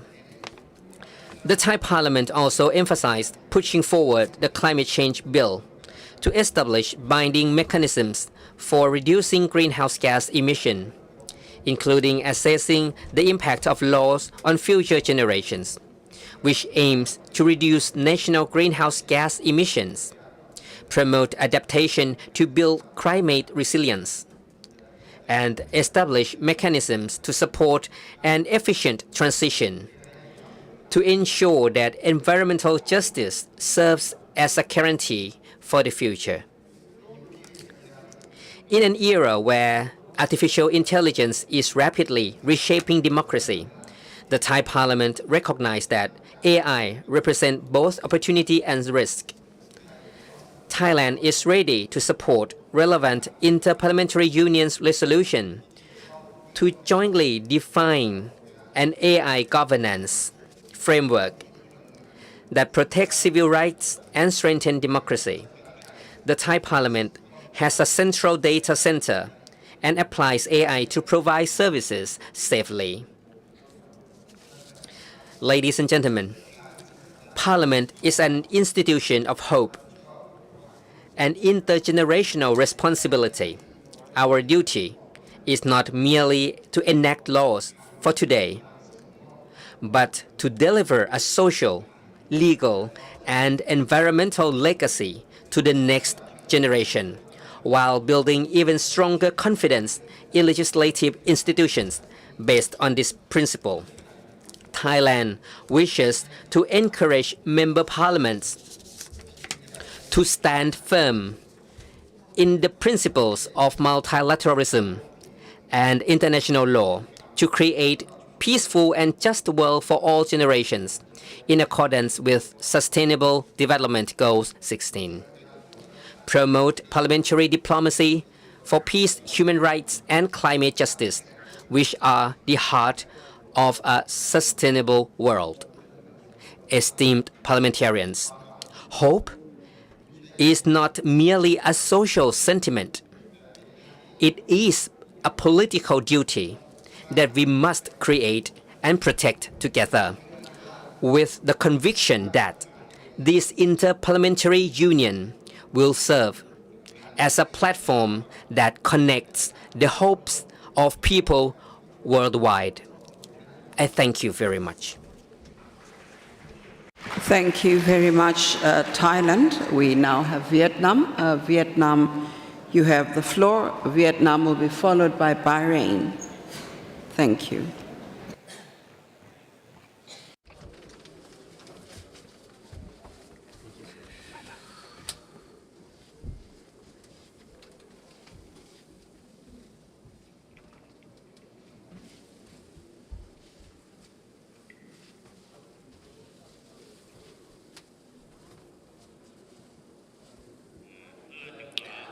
Madam President, distinguished guests, ladies and gentlemen, it is a great pleasure and honor to represent the National Assembly of Vietnam at the 152nd IPU General Assembly.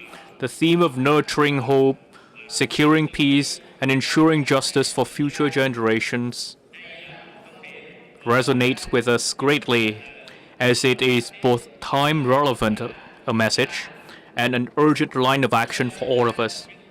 The world is witnessing complex, growing instabilities due to geopolitical competitions, an undermining of international law, the use of force, the destruction of vital infrastructure causing pain and loss to millions, wars, disputes, trade protectionism, polarization, and fragmentation is becoming clearer and clearer. Non-traditional security challenges are exerting multi-dimensional impact on mankind. Disruptive technologies, including AI, are bringing both opportunities and a need for more advanced administration. Faced with this reality, we, however, still have ground to trust and hope for the future. Globally, commitment to multilateralism and international cooperation remains strong. Common agenda, such as the Pact for the Future or the 2030 Agenda, remain the bedrock of collective global action. The adoption of the recent 6th World Conference of Speakers of Parliaments high-level declaration showed that our IPU members are resolutely committed to cooperation for peace, justice, and prosperity for all. Regionally and interregionally, especially in the Asia-Pacific, economic integration efforts and multilateral cooperation initiatives are forging well ahead. The ASEAN, the AIPA, continue to make important contributions to peace, cooperation, and development in the region. In Vietnam, given the achievements of 40 years of Doi Moi, it is entering a new era of confidence and self-reliance with the goal of becoming a developing country with modern industry and upper middle income by 2030 and a developed high-income country by 2045. We are implementing a new growth model driven primarily by science, technology, innovation, and digitalization while ensuring sustainable social development and environment protection so that the people can better enjoy the fruit of development. Our foreign policy line is one of independence, self-reliance, self-empowerment, peace, friendship, cooperation, and development. As such, Vietnam is contributing responsibly and will continue to do so. alongside the international community to advancing multilateralism and addressing global issues. Distinguished guests, ladies and gentlemen, to overcome these adversities together and make full use of opportunities, I believe that this is the right time for the IPU and its members to make common effort for international cooperation and solidarity, strengthen the spirit of the law, uphold national initiatives for peace, cooperation, and development. I would like to, therefore, make the following proposals. First, we should advance parliamentary diplomacy, strengthen dialogue and trust building and friendship among nations in the world, prevent and address the root causes of conflict, respect for fundamental principles of international law and the UN Charter. In this spirit, along with the IPU members, we call upon all parties involved to fully observe the ceasefire and continue to pursue peace talks to find a long-term solutions to ongoing conflicts. Second, we should make full use of the pioneering role of the parliaments to integrate into national law commitments as to climate resilience, non-proliferation, and observe supreme oversight of international commitments. We are fully confident that even if mankind is faced with great challenges, however great they may be, it is solidarity, cooperation, and collaboration that will take us over that will bring us over all of these challenges to bring a brighter future to all future generations. Thank you very much. Very much, Vietnam. We now have Bahrain. Bahrain, you have the floor. You'll be followed by Botswana. Thank you, Bahrain.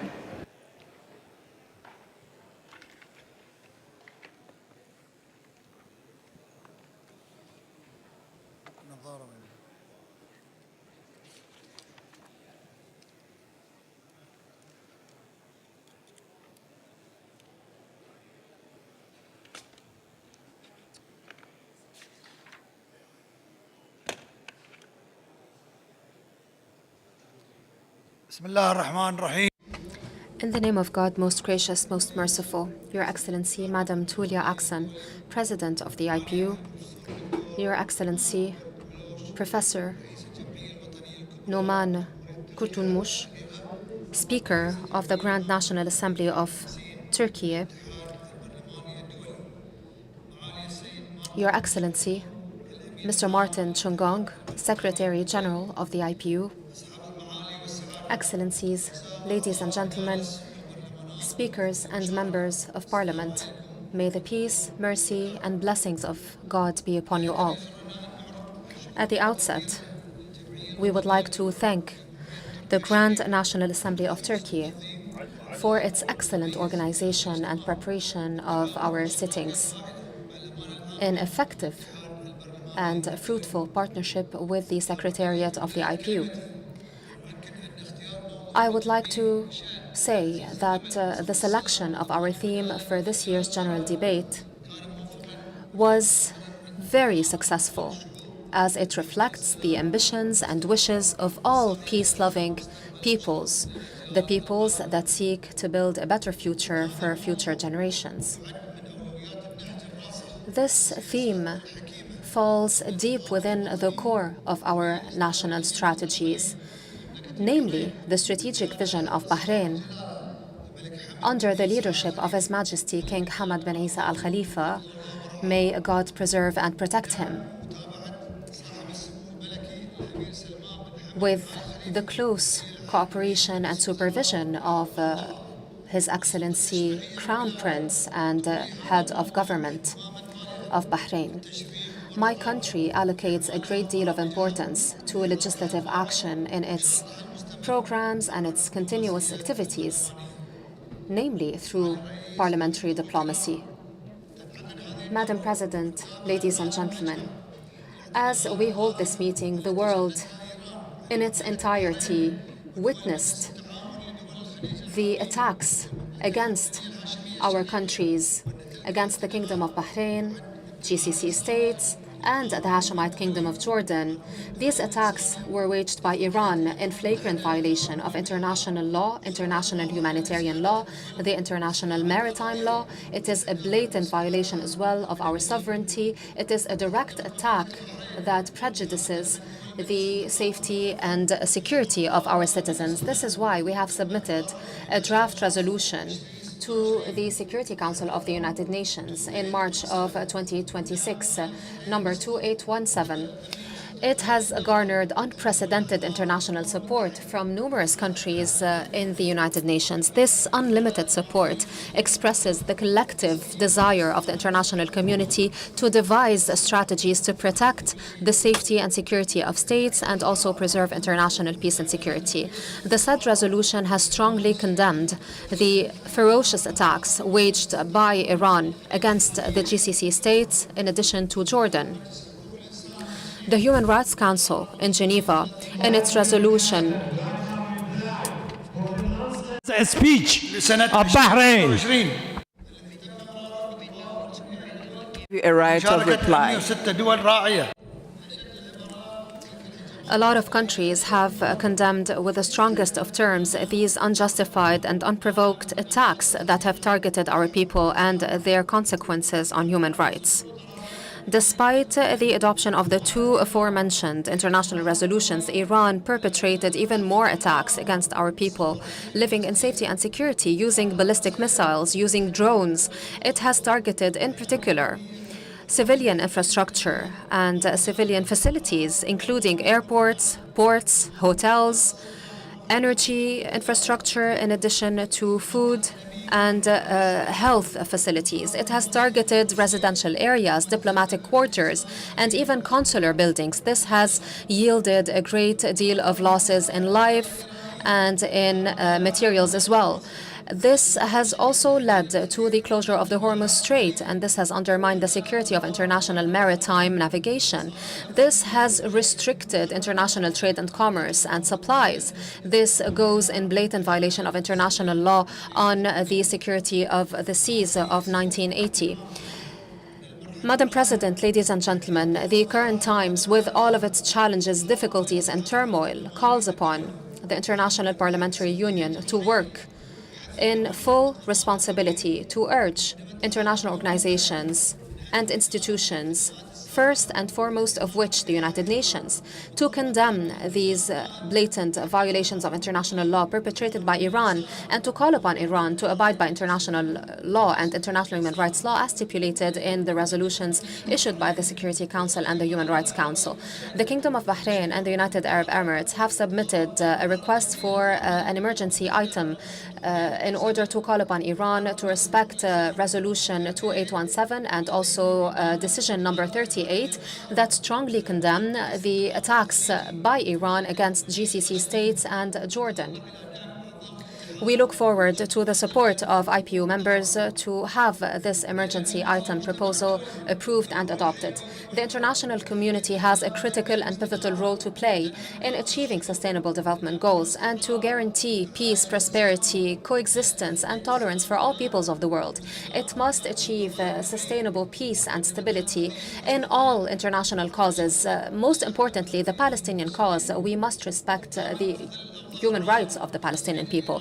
In light of the ongoing Iranian escalation and in light of these treacherous attacks, we have submitted a request to include an emergency item proposal to call upon Iran to respect Resolution 2817 and Decision number 38 to condemn the Iranian attacks targeting GCC states and the Hashemite Kingdom of Jordan. We are fully confident that if such a resolution is adopted by the IPU at this critical and historical moment, then the IPU would have honored its responsibilities in this arena. especially that our theme for this year's debate is strengthening and protecting hope, preserving peace and stability and security and justice for upcoming generations. Thank you, and may the peace, mercy, and blessings of Allah be upon you. Thank you very much. To Bahrain, we have noted the right to reply by Iran, and again it will be done at the end of our session. Madam Chairperson, the crime is done by Bahrain. Please write down my right of reply to the Bahrain is nonsense. I note, esteemed delegation, but please note that you will speak at the end of the debates, not right now. I also note Rwanda also made a call for a right to reply. Again, we've noted that. That will be at the end of the session. It's well noted what you've mentioned. Thank you. Thank you to Bahrain. I now invite Botswana. Botswana, you have the floor, sir. Thank you, Madam President and the Secretary General. Dear colleagues, speakers, and parliamentarians, Botswana, like more than 100 countries represented here, is greatly honored and privileged to be part of this auspicious 152nd Assembly of the world's largest and oldest organization of national parliaments. We are delighted to be here in Istanbul, a city that bestrides Europe and Asia athwart the Bosphorus Strait, a city constituting Türkiye's economic, cultural, and historical center, and indeed a cradle of civilization. It is a privilege to join this 152nd IPU Assembly here in Istanbul under the theme touching on hope, peace, and justice for future generations. The challenges before us are immense: widening inequalities, climate emergencies, disruptive technologies, and declining trust in institutions. Yet, as parliamentarians, we are entrusted with the responsibility to transform these challenges into opportunities for renewal. As Kofi Annan wisely stated, the future of peace and prosperity that we seek for all the world's peoples needs a foundation of tolerance, security, equality, and justice. This timely reminder serves as our guiding principle in these deliberations. The symbolism of our gathering here is striking. Not far from this hall lies the site of a devastating conflagration, a reminder of the fragility of peace and the urgency of our mission. Colleagues, let us underscore the importance of peace in development. There is no sustainable development without peace. Peace is the foundation that allows for development to happen. And conflict destroys economies. As the UN notes, peace is absolutely essential to development because conflict guts economies and breaks social bonds. Botswana's long-standing peace has been central to its political stability, economic growth, and reputation as one of Africa's most successful democracies, despite being surrounded by conflict-prone neighbors in the past. Botswana has had consistent, uninterrupted, and peaceful elections since 1965. In the latest development, in 2024, we've experienced our first transfer of power from a party that has ruled for 58 years, remarkably without ethnic or political violence, no bloodshed. It was a seamless, swift, and peaceful transition of power. Our commitment to democracy, the rule of law, and prudent economic management has made peace both a foundation and a driver of our national development. Botswana as such bears testament to the long-held view of proponents of the Kantian peace theory, which posits that an enduring democratic dispensation results in peace. In Botswana's case, this peace has been underpinned by values of social harmony, peaceful coexistence, tolerance, mutual understanding, accountability, democracy, development, unity, self-reliance, and boto, or humaneness. As you may all recall, Sustainable Development Goal 16 links peace to justice, strong institutions, reduced corruption, and the rule of law. These are the cornerstone that Botswana aligns with. Conflicts drain budgets, the absence of peace leads to crisis budgeting, and Botswana's example illustrates how sustained peace can foster economic development and prosperity. Dear colleagues, Botswana's unwavering dedication to regional and international peacekeeping is demonstrated through our consistent participation in various multilateral operations over the past 80 years. From Operation Restore Hope in Somalia, 1992 to 1993, under the UN Resolution 794, to peacekeeping roles in Rwanda, Somalia, and Mozambique with UNOMODS 1993 to 1994, our defense force has helped a pivotal role in delivering humanitarian aid and monitoring ceasefires. In 1998, our collaboration with South African National Defense Force during SADC's Operation Bolias in Lesotho further highlighted our commitment, and our efforts continued in Darfur in 2006 under the African Union and in missions in Ethiopia and Eritrea, reinforcing our dedication to fostering peace and stability across the continent. More recently, Botswana's participation in SADC peacekeeping mission in Mozambique under SAMIM reaffirms our enduring resolve to promote regional peace and security. This year's theme, Nurturing Hope, Securing Peace, and Ensuring Justice for Future Generations, serves not as an aspiration, but as a call to action. We must integrate foresight into national plans, ensuring peace and justice are not deferred dreams, but lived realities. Dear colleagues, in September, Botswana will celebrate its 60th independence as one of the longest uninterrupted democracies in Africa. This year also signifies the second year of the new administration, under which the new government has placed human rights at the epicenter of our nation's development.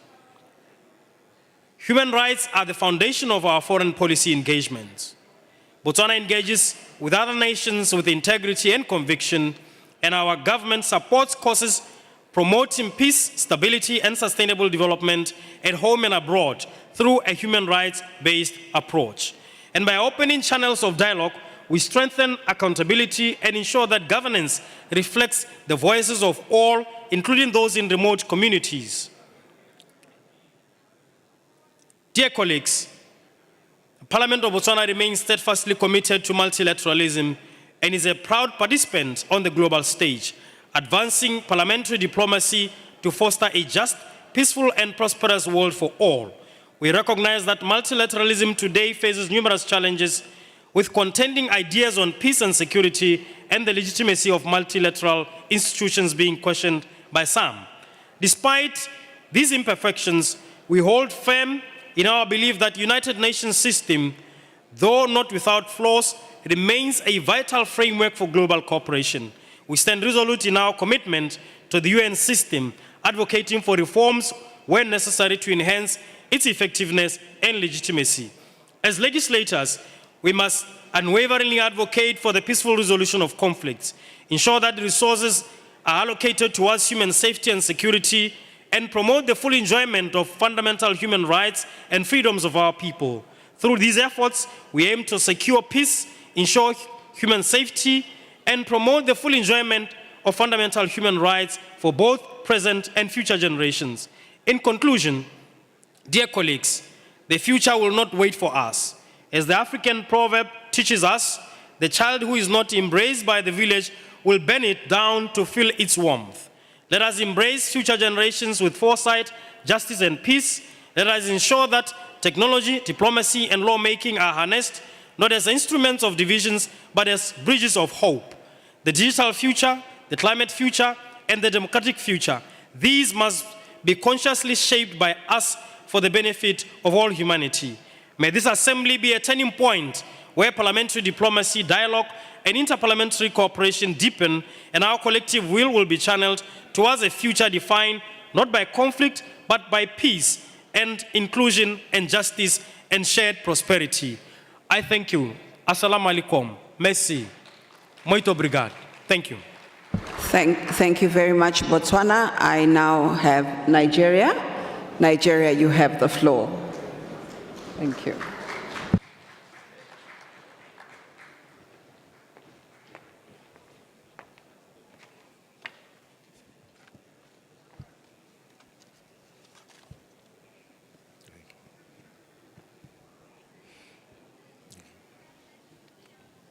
Madam President, my colleagues, speakers of various countries of the world, and heads of parliaments. I bring you warm greetings from the Parliament and the resilient people of Nigeria, a nation whose history, diversity, and democratic journey have taught us that peace is not inherited. It is built, defended, and sustained. I stand before you today not merely as a representative of my country, but as a voice shaped by experience, a voice from a nation that has endured the trials of civil war, grappled with the burdens of conflict and insecurity, and yet stands resolute in its commitment to unity, to peace, and to the enduring promise of democracy. Distinguished colleagues, we meet at a point, and especially the weaker ones are often compromised.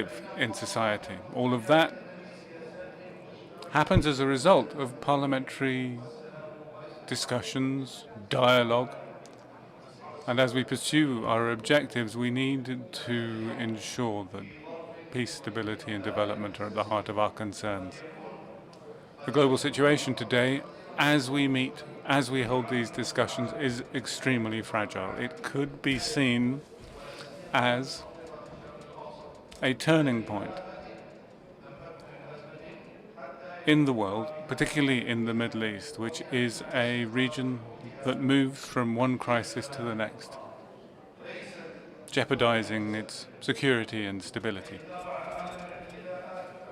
Our countries are not responsible for this situation. American and Israeli aggression against Iran and against the provisions of international law is the cause. Alongside attacks against Oman, Iraq, and Jordan, we fully understand that this impairs peace and security. Cause of crises. Peace and security is our objective, and the Israeli aggression against the Republic of Lebanon, taking as its targets civil infrastructure and civilians, reflects a mentality that believes solely in destruction, a criminal mindset that constitutes a threat to global peace and security. When we, ladies and gentlemen, talk about the most recent events in the Middle East,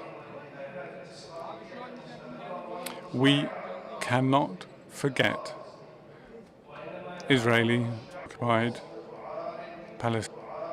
Palestine territories, which are a stain on the conscience of the world. And it's highly regrettable that one of the members of this union is a member, a participant in these acts. Adopting a law condemning to death Palestinian prisoners in flagrant violation of international humanitarian law. And from this stage, we call on the international community represented here in this hall that it meet the demands of the moment, recognizing its legal and moral responsibility to put an end to the bloodshed and strengthen efforts to preserve peace and security in this region and in the world. Distinguished delegates, the application of the commitments arising from the UN Charter are not solely legislative in nature. They require sincere political will, alongside the participation of all countries and civil society institutions. We need to build trust in the international system on the basis of accountability and transparency so we can achieve global peace. The commitments of this charter prompt us to step up efforts to preserve peace, to protect human dignity. We need to be effective partners in preserving intergenerational justice. Distinguished delegates, the IPU was based on the principles of peace and security in the world, and achieving these aspirations, the aspirations of people to live together in security and respect of human rights. What we are experiencing now, the changes and the challenges that we face, constitute a threat to that global peace and security. So our shared responsibility is to work together to enhance the activities towards a world where rights and human dignity are preserved. And in closing, allow me to thank you from my heart. May God guide our steps towards a fruitful outcome. May the peace of God be with you all. Please allow me to welcome back the President of the IPU, Dr. Tulia Oxen, back into the Assembly. The last speaker that we have this afternoon is Georgia. Oh, sorry, just for this session is Georgia. Georgia, you have the floor. Thank you. Thank you. Distinguished colleagues, ladies and gentlemen, in an era of uncertainty, the voice of national parliament must not fade, it must rise. We are not observers of history, we are its authors. It is in our chambers that the sovereign will of nations takes shape. It is through us that the people speak clearly, legitimately, and decisively. And it is in our duty to ensure that this voice is never diluted, never overshadowed, and never replaced. We hear it often said that the global order is weakening. Perhaps it is, but one foundation remains unshaken: national interest. This is the only true compass of foreign policy, not abstract doctrines, not imposed ideologies, not artificial systems of values detached from the will of the people. Any system that seeks to override national interest will ultimately collapse, because what is not rooted in the people cannot endure. True international cooperation is not built on illusion. It is not built on reality. It is built on reality, and reality is simple. Nations act in their interests. When those interests are expressed through democratic will, cooperation becomes stronger, peace more durable, and order more stable. Today, we face a defining challenge: foreign interference. In an age of information warfare and invisible influence, sovereignty is no longer defended only at borders, it is defended within our institutions and societies. Protecting the integrity of our political system is no longer optional, it is essential. This is why nations are acting. This is why we see the emergence of legislative frameworks across the world. The Foreign Agents Registration Act in the United States, the Democracy Shield in the European Union, the Foreign Interference Law in France, the Foreign Influence Registration Scheme in the United Kingdom, or the Foreign Influence Transparency Law in Georgia. Though they differ in name, we see the same principle taking legal form. Democracy must be shaped by the people, not by foreign power. And yet, there are double standards. What is called protection in one country is labeled restriction in another. What is praised in one system is condemned in the next. This inconsistency undermines trust. If we are serious about cooperation, then the rules must be the same for all. Let me turn to my region, the South Caucasus. Once seen as volatile, it is becoming more stable and predictable. This is not accidental. It is the result of sovereignty in action. Georgia, Armenia, and Azerbaijan are increasingly acting in line with their national interests. And when sovereignty is respected, stability follows. In the Parliament of Georgia, we have made this choice clear.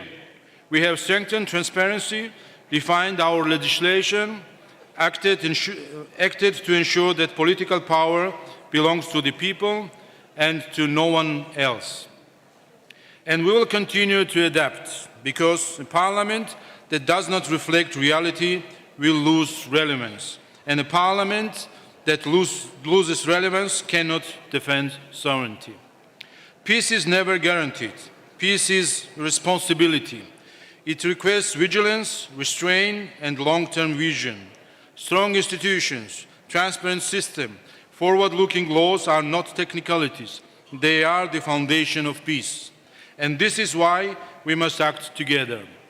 We must recognize foreign interference and hybrid warfare for what they are, one of the greatest threats to democracy and sovereignty in our time. And we must move beyond declarations. We must build a common, legally binding international framework, clear in principle, fair in application, and consistent in enforcement. Because sovereignty cannot be selective, and security cannot be one-sided. If we succeed, we will not only defend our states, we will strengthen peace, restore trust, and secure a more stable and just international order for generations to come. Thank you very much. Thank you so much, Georgia.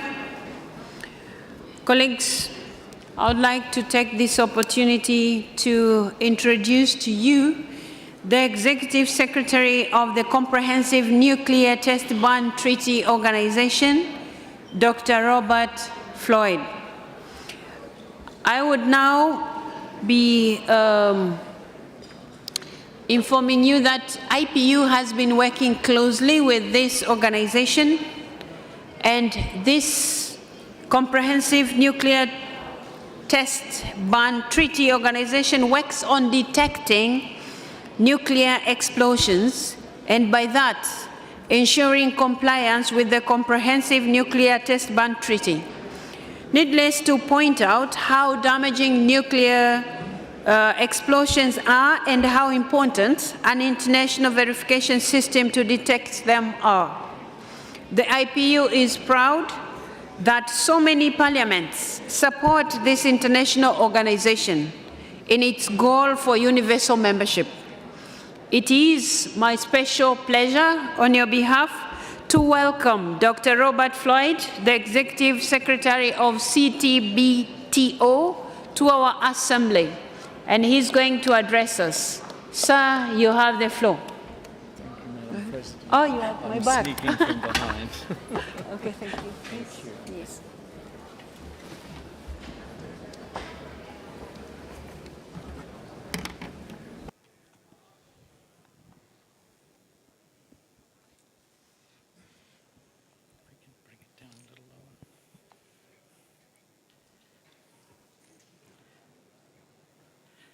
Madam President, Secretary General, Heads of Parliament, distinguished parliamentarians, friends, this conference has a big theme: nurturing hope, securing peace, and ensuring justice for future generations.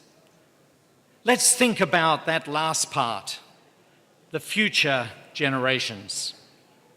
Imagine our grandparents or great-grandparents. 1 century ago, not long after the First World War had ended. A very different world. Only some 90 independent states. What did they expect for their future generation? For their children? For their grandchildren? For us here today in Istanbul? One thing they did not expect would be horrific new weapons, beyond anything that science at that stage could imagine. Bombs that could obliterate whole cities. Bombs with radioactive fallout going right around the planet. Yet, just 19 years later, such weapons had been invented and used. I've visited Hiroshima and Nagasaki. You see things that haunt the rest of your life. a tiny tricycle in the Hiroshima Peace Memorial Museum, Shinichi Tetsutani's tricycle. He was only 3 years old. He never grew up as a part of his own generation. He never lived to help shape other generations. Most people now can't grasp the scale of nuclear weapon testing in the decades after World War II. By the time I was 25, I'd lived through over 1,500 nuclear weapon tests. Many of you likewise, maybe. Over 1,500. It is so different now. Today's 25-year-old student has lived through just 6 announced nuclear tests, from 1,500 to only 6. So, what has changed? In 1996, the Comprehensive Nuclear Test Ban Treaty was agreed, and IPU was there at the very start. Your resolutions, your 1995 and 1996 resolutions, showed the world's parliamentarians giving the treaty their full support, and I thank you. And you gave it full support for good reason. This treaty is a remarkable global achievement. It's created an amazing international monitoring system that can detect within minutes a suspected nuclear test anywhere on Earth or under Earth. The results are scientifically robust, reliable, transparent, shared promptly with all of the states that have signed and ratified the treaty. That's the vast majority of states in every continent. Now only 9 states have not signed the treaty. Just 9. Only 18 are still to sign and ratify it. And the IPU has been a valuable partner in getting the treaty so far and achieving so much. With your active support, we can bring those remaining states into the treaty family, those remaining 9, and end all explosive nuclear testing once and for all. There's so much to worry about in the world these days. If you're like me, you're nervous to check the news each morning. And what if it all gets far worse? Imagine the global outcry. Imagine the indignation, the anger if explosive nuclear weapon testing started again. The threat to our future generations. The sheer injustice for our future generations. I was at an African Union conference in 2024. Algeria's Foreign Minister, Ahmed Attaf, he said something that I've never forgotten. He said, "We didn't inherit our future from our ancestors, but we've borrowed it from our children." He is so right. He is so right, but we all were children, just like Georgina, who addressed you this morning. And sooner or later, we'll all be ancestors. It falls to us now. The choice can't be clearer. Do we just give up? Do we slump back into a world with devastating nuclear testing? Or do we stay on in the current wise, principled and just path with no nuclear testing? Every government, every parliament that you represent here today helps make that choice.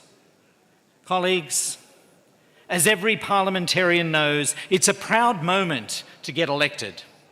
Voters have trusted you.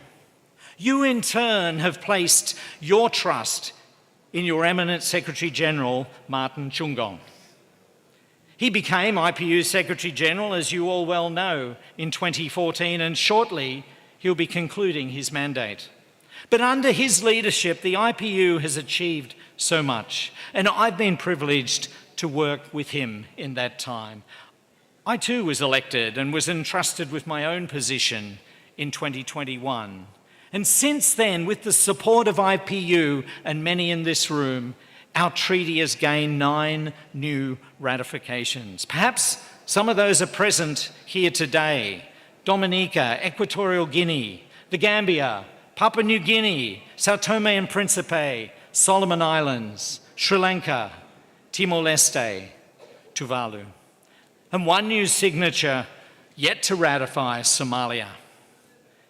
This is a testament to what we can do and achieve when we work together. So I thank you, IPU delegates, for this key partnership. And I say to Martin, your legacy inspires us, Martin, as we look to build a safer world for future generations, a world without explosive nuclear testing. I thank you all.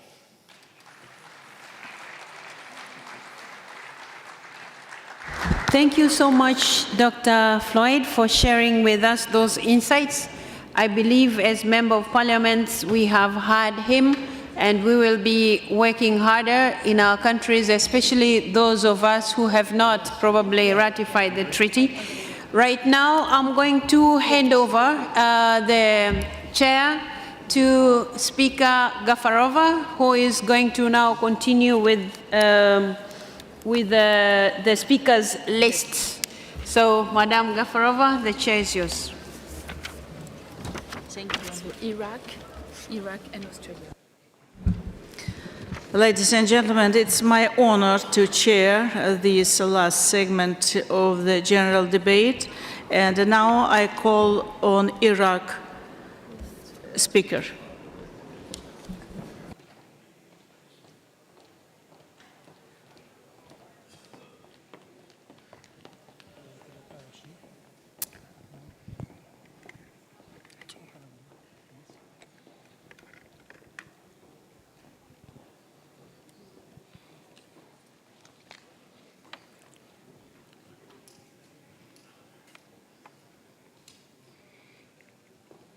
معالي رئيسة الاتحاد البرلماني الدولي.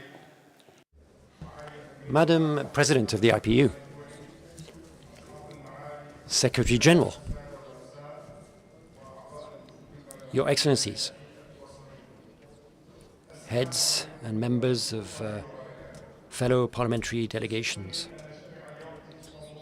may the peace of God be with you. I'm delighted to be with you here today in Türkiye at this assembly, and we sincerely hope that we have a very successful assembly, and we wish to express our sincere thanks to the Turkish authorities for the organization of the assembly.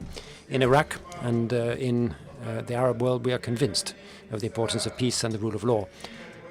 And I'd like to begin by talking about peace, because I'm convinced that securing lasting peace is the best way of contributing to stability and development. Peace in the Middle East region isn't just a political choice. It's a human, moral and ethical obligation. Our peoples are tired of war. Our peoples seek a more peaceful future, where human dignity can be respected and where human rights are guaranteed, and so that they can achieve development. And to secure peace, we need a sincere political commitment on the part of all stakeholders, based on constructive dialogue, the recognition of legitimate rights, a refusal of violence. And that also means that the international community needs to play an effective role in seeking fair solutions, far from narrow interests. So our assembly is taking place at a historic moment. We are facing increasing challenges, an increasing number of conflicts, in particular in the Middle East region, a region that has suffered too much from wars, the impact of war on security and global peace. Let's not forget the rising fuel prices all over the world. So it's not appropriate to just insult each other. We've heard that from political representatives, and that isn't our duty. We must work seriously to try to put an end to war And Iraq is determined to ensure that we put an end to war and blockades. It is our peoples who are paying the highest price for the consequences of these wars. And as representatives of our people, it is incumbent upon us to show a historic and moral responsibility. In Iraq, we have carried out an existential fight against terrorism, and we have eliminated some of the most dangerous terrorist groups in the world, including the Islamic State in Iraq. Thousands of people lost their lives in the context of that fight against terrorism. We continue to see human rights abuses carried out by the Zionist entity and the crimes that they have committed in the Gaza Strip and in Lebanon. We are seeing unprecedented human tragedies in the region. And the international community today faces a real test of its commitment to the founding values of the international community. Conflicts need to be resolved quickly, or we risk jeopardizing the future of humanity, and future generations risk facing a world without resources or security. In Iraq, we are trying to prosecute the terrorists of Islamic State. We've sentenced them to 20-year prison sentences, and yet we continue to face difficulties. And one terrorist was proud of sacrificing 10 members of a single family, including babies, and he was proud of that massacre that he committed. So the justice system in Iraq sentenced him to capital punishment, which was not carried out because we were accused of violating human rights. And yet this was a terrorist who killed 10 members of a single family. Today, we see that Palestinian prisoners are facing a law which will impose the death penalty upon them, and the international community remains silent. So it's our responsibility as legislators to focus our efforts to adopt laws that protect children, that's our number one priority, and protect the rights of future generations. We must protect them from the consequences of wars, conflict, and we must protect them from the consequences of the rapid development of technologies, including AI. So to conclude, we are fully committed to supporting all international efforts to secure peace and security. We urge parliaments all over the world to help to bring about a fairer and more stable world where human dignity is protected and the rights of peoples are guaranteed, and where we can nurture hope and secure peace for future generations. Thank you very much for your attention. Thank you very much for your statement. And now I call on Speaker of Australia.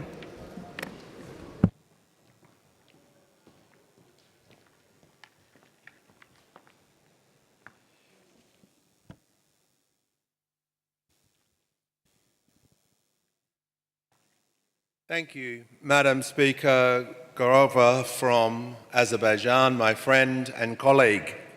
Dear colleagues, may I begin my remarks by thanking our outgoing Secretary-General for his leadership in the IPU. I'm grateful for the opportunity to contribute to the debate on this important issue on behalf of the Australian Parliament.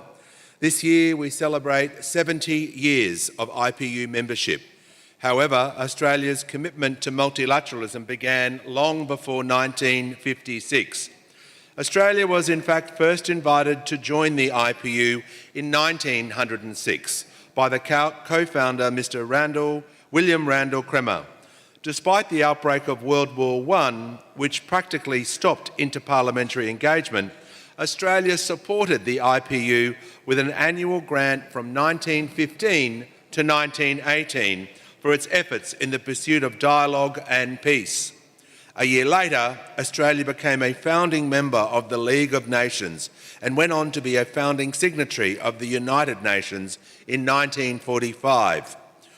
Australia has continued to contribute to the international multilateral system not only through the IPU, but by also serving in peacekeeping roles every year since 1947, serving on the UN Security Council 5 times and remaining the 12th largest contributor of the UN regional and peacekeeping budget. Civic engagement is one of the main pillars of maintaining a strong democracy for future generations. The Australian Parliament takes its role very seriously in ensuring our future generations have the skills and knowledge they need to become active and engaged citizens. We are proud of our Parliamentary Education Office, whose educators inspire young Australians through curriculum-aligned online and digital resources, outreach programs and teacher training. These resources are designed to give students from as young as 9 years old the information about our civics system. Australia has led the world in banning online social media platforms for under 16-year-olds. We are the first country in the world to deliver such an important reform, protecting children, making sure young people receive the information from their teachers, their parents, rather than what they're reading and simply seeing online. There are more than 3 million young people in Australia, and as future leaders across Parliament, civil society and business, it is vital they understand and engage in our democratic processes. This is a priority for me as a member of the IPU, as a member of the Executive Committee, and proudly as the Vice President of the Asia Pacific on the IPU Executive, and also as the Chairman on the Subcommittee of Finance for the Inter-Parliamentary Union. But as the Speaker of the House of Representatives in Australia, it has been my personal mission to spearhead youth engagement with the Parliament. I have also developed and rolled out new programs to make civics education accessible to students around the country. I have personally visited almost 200 schools, including some of the most regional and remote schools in Australia. And as the Speaker, this year I will oversee 150 senior school students from across Australia who will participate in our country's first ever National Youth Parliament, an initiative I launched last year to enable students from across the country to gain a first-hand experience of Parliament and how our parliamentary system works. This is something I hope the Inter-Parliamentary Union will consider rolling out across all geopolitical groups, empowering young people with the information of how our parliaments work for proper civics engagement will lead to stronger democratic traditions across every corner of the globe. As an island nation and as a person who lives in the Pacific, Australia shares a deep and enduring connection with our Pacifica family. We are committed to meaningful climate action, both at home and in partnership with our region, reflecting our responsibility to future generations. Australia has endorsed the 2050 strategy for the Blue Pacific continent as a framework for long-term collaboration on climate change, disasters, ocean and the environment. Our target to reduce greenhouse gas emissions by 62 to 70% below 2005 levels by 2035 is match support for Pacific Island countries to build resilience, access climate finance and share adaptation expertise. Living in the Pacific as part of the community, we all have a collective responsibility in our region, but so does the globe. Climate change is a multi-generational issue, and young people make up more than half of our region's population, and they are at the forefront of issues in Southeast Asia and across the Pacific. They deal with climate action and they want to see solutions. Youth-led initiatives are powerful drivers of change and resilience. I thank the Assembly and look forward to further dialogue on this critical and important issue. Thank you, Madam President. Mr. Speaker, thank you very much for your statement. And I call on the Speaker of Niger. Mr. Speaker, you have the floor, please.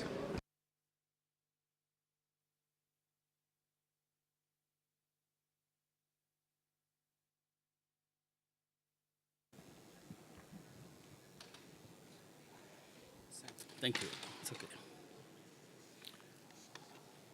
Madame la Présidente de l'Union Inter-Parliamentary, President of the Inter-Parliamentary Union, President of the Grand National Assembly of Türkiye, President of the sitting, Your Excellencies, heads of delegations, Secretary General of the Inter-Parliamentary Union, honourable parliamentarians, ladies and gentlemen. It's such an honour for me to speak to you on behalf of the Advisory Council of the recast of the Advisory Chamber of the Republic of Niger on the occasion of the 152nd Assembly of the Inter-Parliamentary Union here in Istanbul. A historic crossroads of civilizations and a symbol of dialogue between peoples.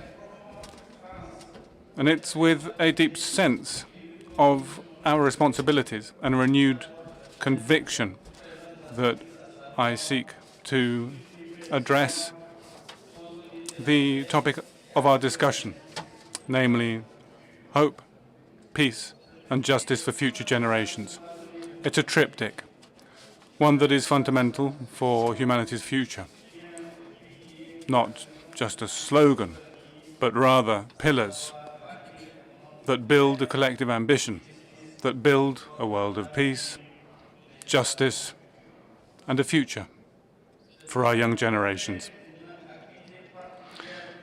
It's of particular relevance for Niger, which, for multiple years now, has been the target for terrorist attacks. These extremist groups, which have taken root in the region, bring with them a wake of violence. It's an external shock which makes local communities fragile and vulnerable. Ladies and gentlemen, ministers, their presence has had a dramatic effect on local populations with barbarous attacks, forced displacement, jeopardizing of public services, particularly the national education system, which means that the future of young people is exposed to risk and marginalization, a life being lost to conflict. Niger, together with the other member states of the Alliance of Sahel States, categorically condemns this terrorism which is imposed from outside, and it would reaffirm its determination to continue to combat these armed groups. Most of them benefit from external support, which is driven by a vision that does not respect international order. Our combat for sovereignty, which began on the 26th of July 2023, will continue with the support of our populations who are fully aware now of what is at stake. Ladies and gentlemen, distinguished guest, the situation in the Sahel is unfortunately not an isolated example. Other regions of the world are also being seriously affected by these conflicts. We must recognize the situation in occupied Palestine and, more broadly speaking, the Middle East. These are crises that directly invoke our responsibility for our peoples and prompt us to reconsider our actions in order to respond to the aspirations of our populations, which are so deeply held. The peoples of the world who simply aspire to peace and security are too often abandoned by the political elites, and they are victims of disproportionate ambition, unrealistic sometimes, of certain leaders. Political leaders need to learn the lessons of the tragedies born of 2 global wars. The international governance system can be improved, but it needs to be respected. No state can be allowed to use force outside the framework of international law and without the mandate of the United Nations. Allow me to reaffirm the clear position of Niger's Advisory Council in full respect, namely the full respect of international law and the right of people to self-determination. In this context, cultivating hope is, first and foremost, a way of rebuilding trust between accessible legal systems,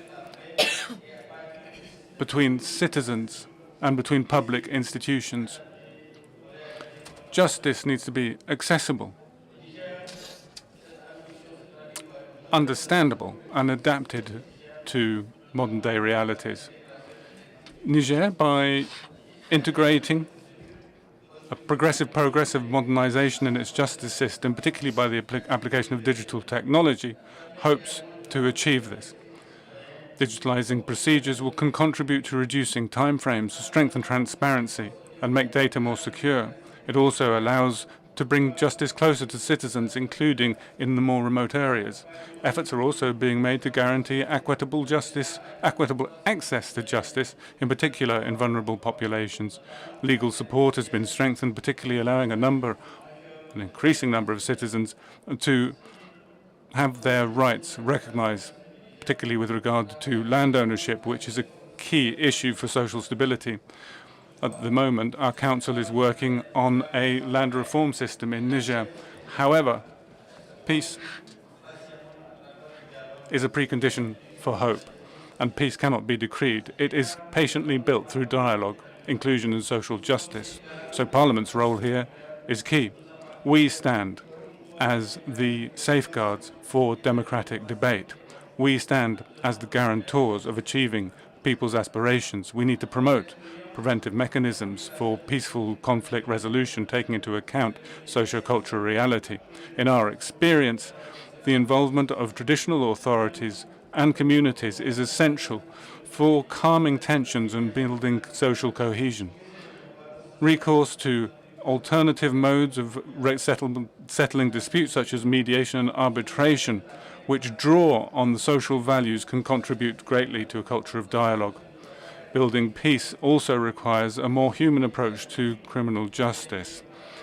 Punishment cannot just be solely punitive, but also have an educational value. Improving the conditions of detention and programs of education will allow people who are deprived of their freedom to participate fully in this vision. Also, providing justice for future generations guarantees the independence, integrity, and effectiveness of legal and judicial institutions that will need structural reforms to enhance transparency, ethics, and governance. Parliaments have a key role here in ensuring that commitments on human rights are maintained. Active participation in international mechanisms such as universal periodic review is a key element in strengthening the credibility of states. In light of the modern challenges that we face, our collective responsibility is huge. We must ensure that our institutions are at the level to meet these challenges and represent our peoples. That requires greater parliamentary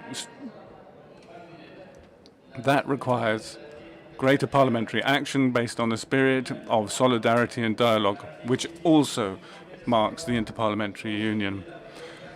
Building hope, peace, and justice are not separate objectives. They are all part of the same project for a stabler, fairer, more human world. So I'd like to express my gratitude to the IPU and Türkiye's Grand National Assembly for the extremely warm welcome we have received in coming to this 152nd Assembly. And also my thanks go to the Turkish authorities.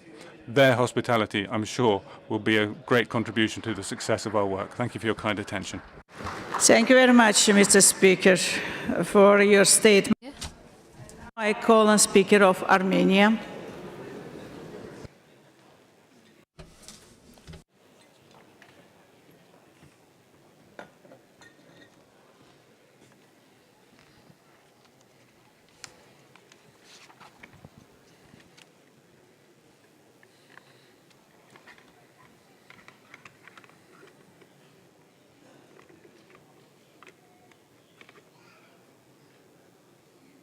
Thank you. Madam Chairwoman, Excellencies, fellow parliamentarians, ladies and gentlemen. It is an honor to accept the gracious invitation of Turkey and address the 152nd IPU Assembly on behalf of the National Assembly of the Republic of Armenia. As we discuss the theme, nurturing hope, securing peace and ensuring justice for future generations, I would like to observe that the importance of this topic cannot be overstated. At the risk of stating a truism, a flourishing present and a future are built on a foundation of hope, peace and justice. For Armenia, this notion informs our policies and impels our actions. We strive for a future in which everyone shares the same opportunities for social and economic prosperity. But who can only dream about a better future and who can actually create it? Future generations cannot construct the world they will inherit. At best, they can only entrust us to act prudently on their behalf. Hope sustains our passion for justice and our capacity to trust. Our actions today must serve to build that trust. The coming generations need to believe that the peace we build today will endure. Make no mistake, the fractures in our world are deep and severe. We are profoundly troubled by the situation in Iran, and my prayers go out to the Iranian people. The crisis in Lebanon cannot be ignored. To be sure, the test we face is formidable. Yet, who but us has the power and the moral obligation to heal our world? Armenia fully accepts its responsibility. Following the 2025 agreement signed by the leaders of Armenia, Azerbaijan and the US, peace has prevailed in our region, marking a truly monumental achievement. But our vision is grander. We invite Türkiye to be partners and join us in weaving a tapestry of peace.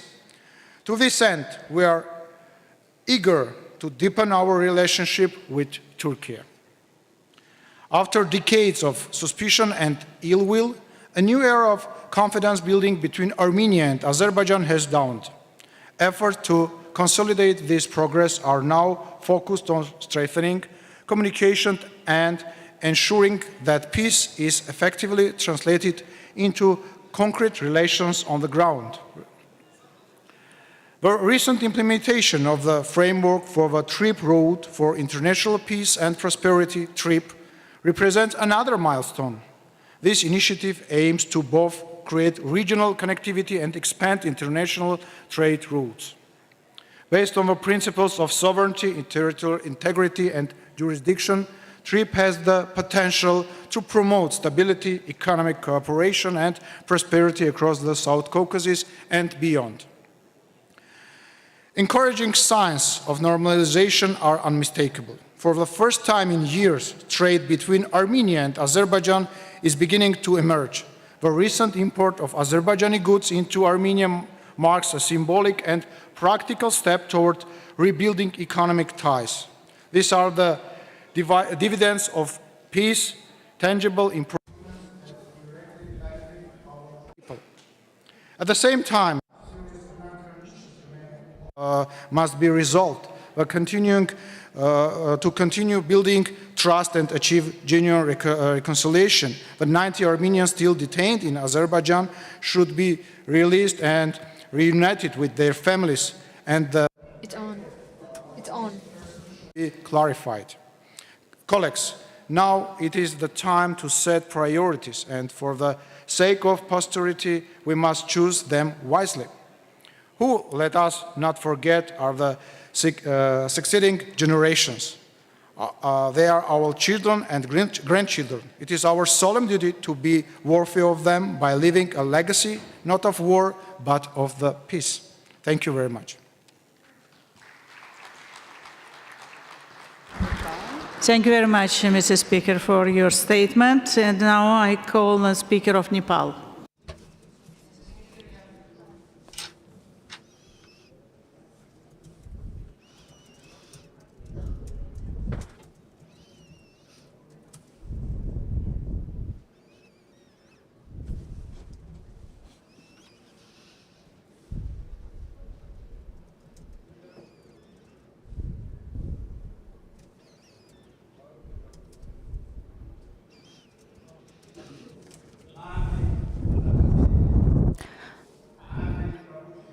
Madam President, Excellencies, Speakers and Chairpersons of National Parliament, distinguished members of Parliament, special representatives, ladies and gentlemen, Namaste and warm greetings.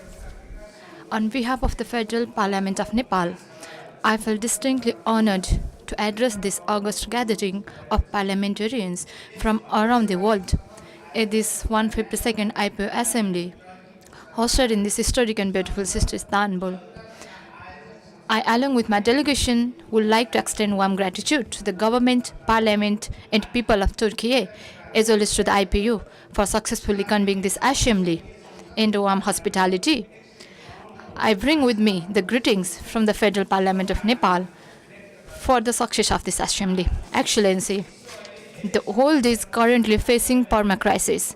It is grappling with major problems such as geopolitical competition, proliferation of worldwide conflicts, climate change, deepening economic crisis, increasing inequality, and youth unemployment, along with challenges posed by these problems. At the same time, state-of-the-art technologies like artificial intelligence have accelerated societal changes, resulting in new challenges like digital and AI divides between and within states.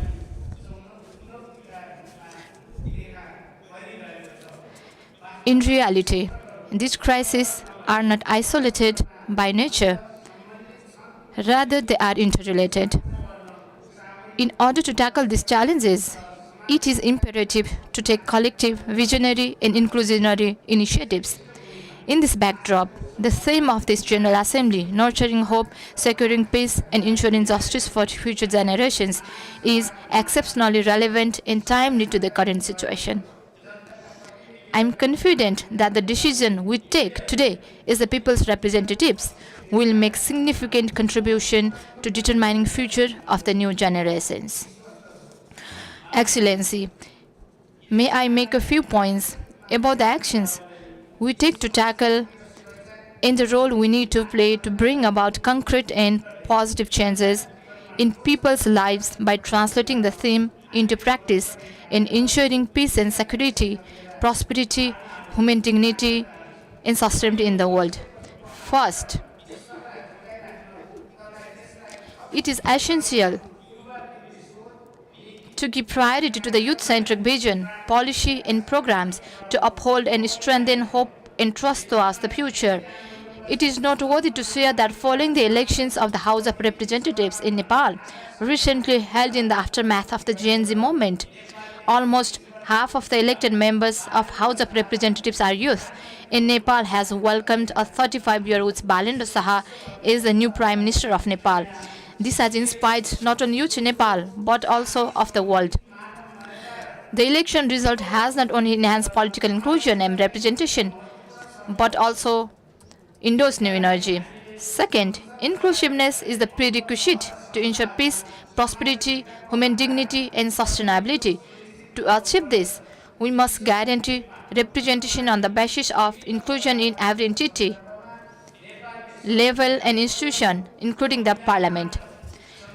I feel pride in informing this Assembly that by ensuring rights of women, Dalits, indigenous nationalities, Madhesi, and other marginalized community, through strong commitment,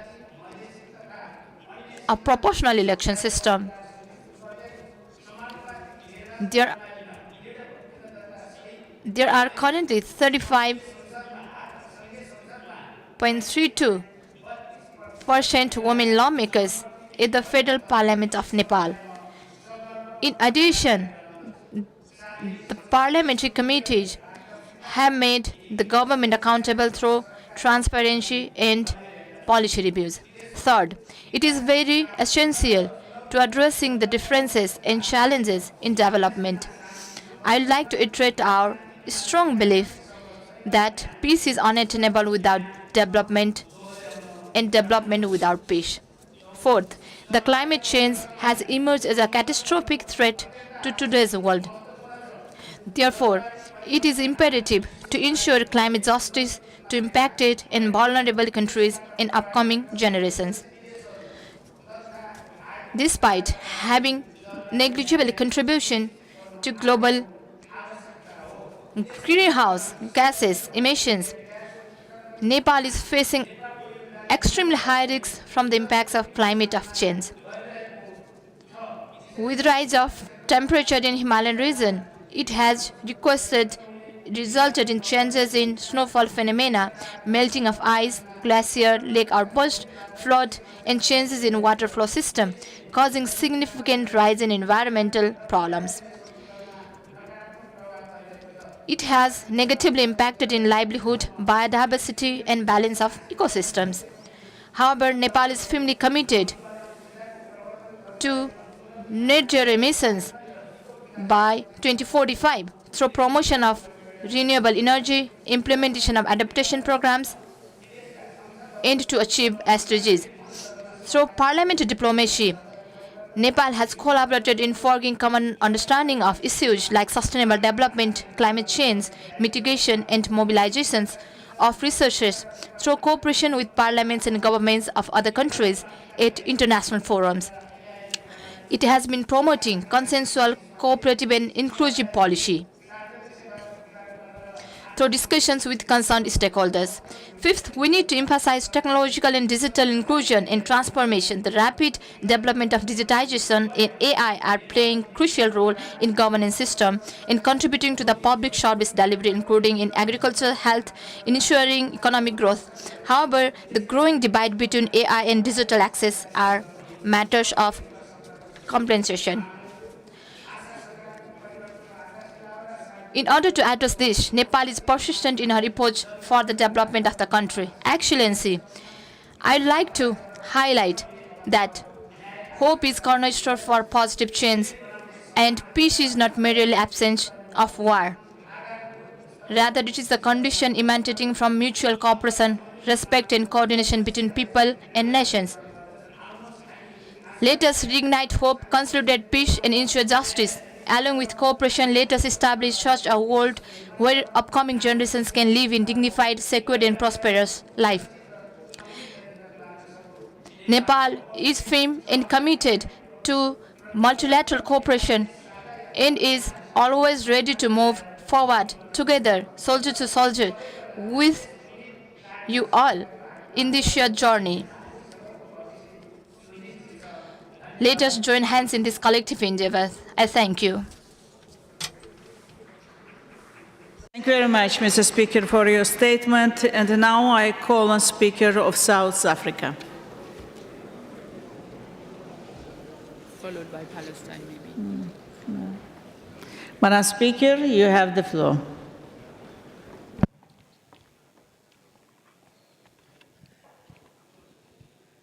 Thank you very much, Madam Speaker, who is our chair for tonight. Honorable members who are here, speakers, presiding officers, and members of parliament and staff. At the outset, I express sincere appreciation to the Speaker of the Grand National Assembly and the Grand National Assembly of Turkey for the warm hospitality and excellent arrangements in hosting this 152nd Assembly. Madam Chairperson, this assembly takes place at a moment when contemporary global conflicts and polarization are taking place. This reminds us that peace is an essential pillar to sustain democratic stability. In the same vein, there is a need to ensure that we continuously safeguard instruments that sustain and nurture peace. In every region of the world, unresolved grievances, widening social divides, and deepening political tensions continue to erode trust from citizens and weaken institutions. It is in this context that the role of parliaments becomes more vital than ever. Parliaments are not only legislative institutions, they are constitutional spaces where differing views are addressed through debate rather than confrontation. It is where the collective will of a nation is shaped through engagement.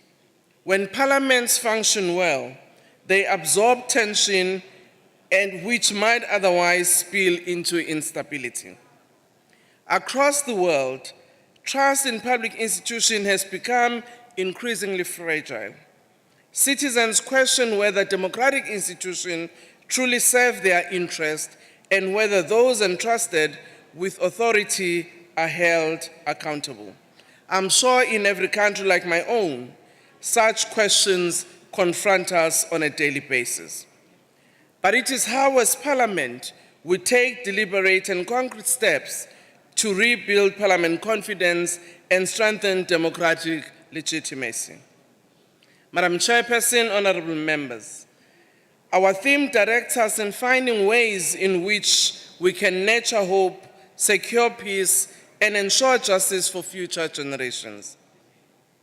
It is how do we nurture hope becomes important, particularly if today's global systems and institutions are weaker than they were before. How do we nurture hope when instruments for securing peace are disregarded and the majority of us seemingly losing hope by the day? But it is important also, honorable member, that we remember the words of one of our young people today who was our special guest, who says they still hope. When we look at children and their faces, we must remember that hope exists. However, such hope needs nurturing, needs strengthening, needs us to take actions, not tomorrow, but today. Honorable members, the Charter for the Declaration of Human Rights remains important. But it is worrying that it is many of our countries at times who are becoming our own enemies, which weakens such instruments. I also want to indicate that regional communities and different continental structures such as my own, the Pan-African Parliament, as well as the African Union, which has instruments such as the Safety and Security Architecture, which lays the foundation of how we can secure peace for our citizens. Even that too remains fragile. Hence, conflicts and wars continue unabated. But we cannot lose hope.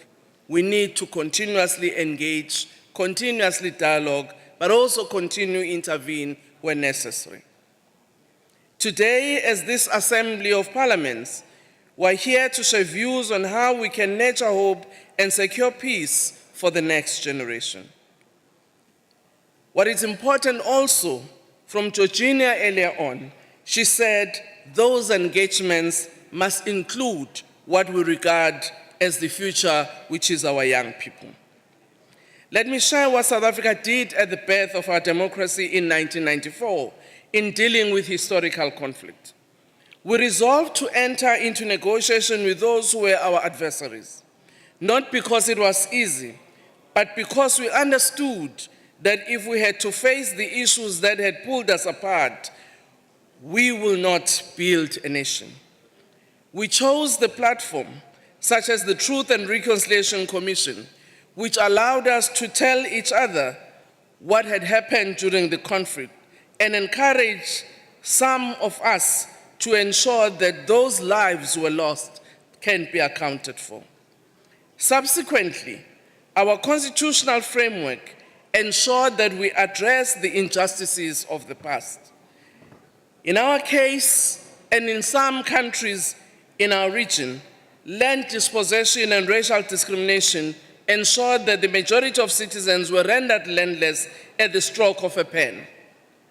Cognizant of this reality, our Constitution ensured that land reform would be undertaken to address land inequality in our country. Our Constitution, which is 30 years this year, was also cognizant of the gender inequality which had been there. It is for that reason that our Constitution ensured that the Equality Clause become part of our supreme law of the land, allowing women's participation in politics, in business, and every other aspect of society. Madam President, honorable members, nurturing peace must remain part of the national and global agenda. Our own experience tells us that the journey of building a nation remains fragile if the democratic dividends remain elusive to many. Equally, if resolutions at multilateral levels do not translate to tangible action, trust in them diminish. Parliaments need to ensure that programmatic interventions are put in place to address the impact of injustices and resolve the increasing wave of conflict. Securing peace, Madam Chairperson and members, and ensuring justice requires strengthening and upholding the independence of the judiciary. Equitable access to judicial services is equally paramount for functioning of democracy, even at a multilateral level. I also want to come to the experience of the IPU, that when faced with the challenge of the conflict between Russia and Ukraine, IPU took concrete steps to intervene. And I'm sure, faced with the challenges in the conflict involving Iran, the United States, and Israel, we can, as this IPU, find a better way in which we can keep hope alive, ensure that we can engage and have dialogue amongst various parliaments, so that we can encourage our executives to find ways in which there can be ways of resolving such conflict. We, as the Parliament of South Africa, reaffirms our commitment to working with fellow parliaments to build a just, peaceful, and resilient global community. I thank you. Thank you very much, Madam Speaker. And I call on Speaker of Palestine. The last speaker. This is the last speaker in our list of speakers.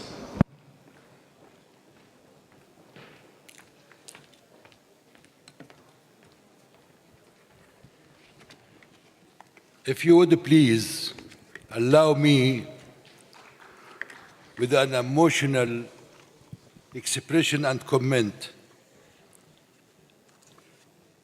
Today in the morning, all of us saw the debate between the smart and beautiful Tanzanian girl, which aroused in us the future we hope to be a safe and safety and peaceful.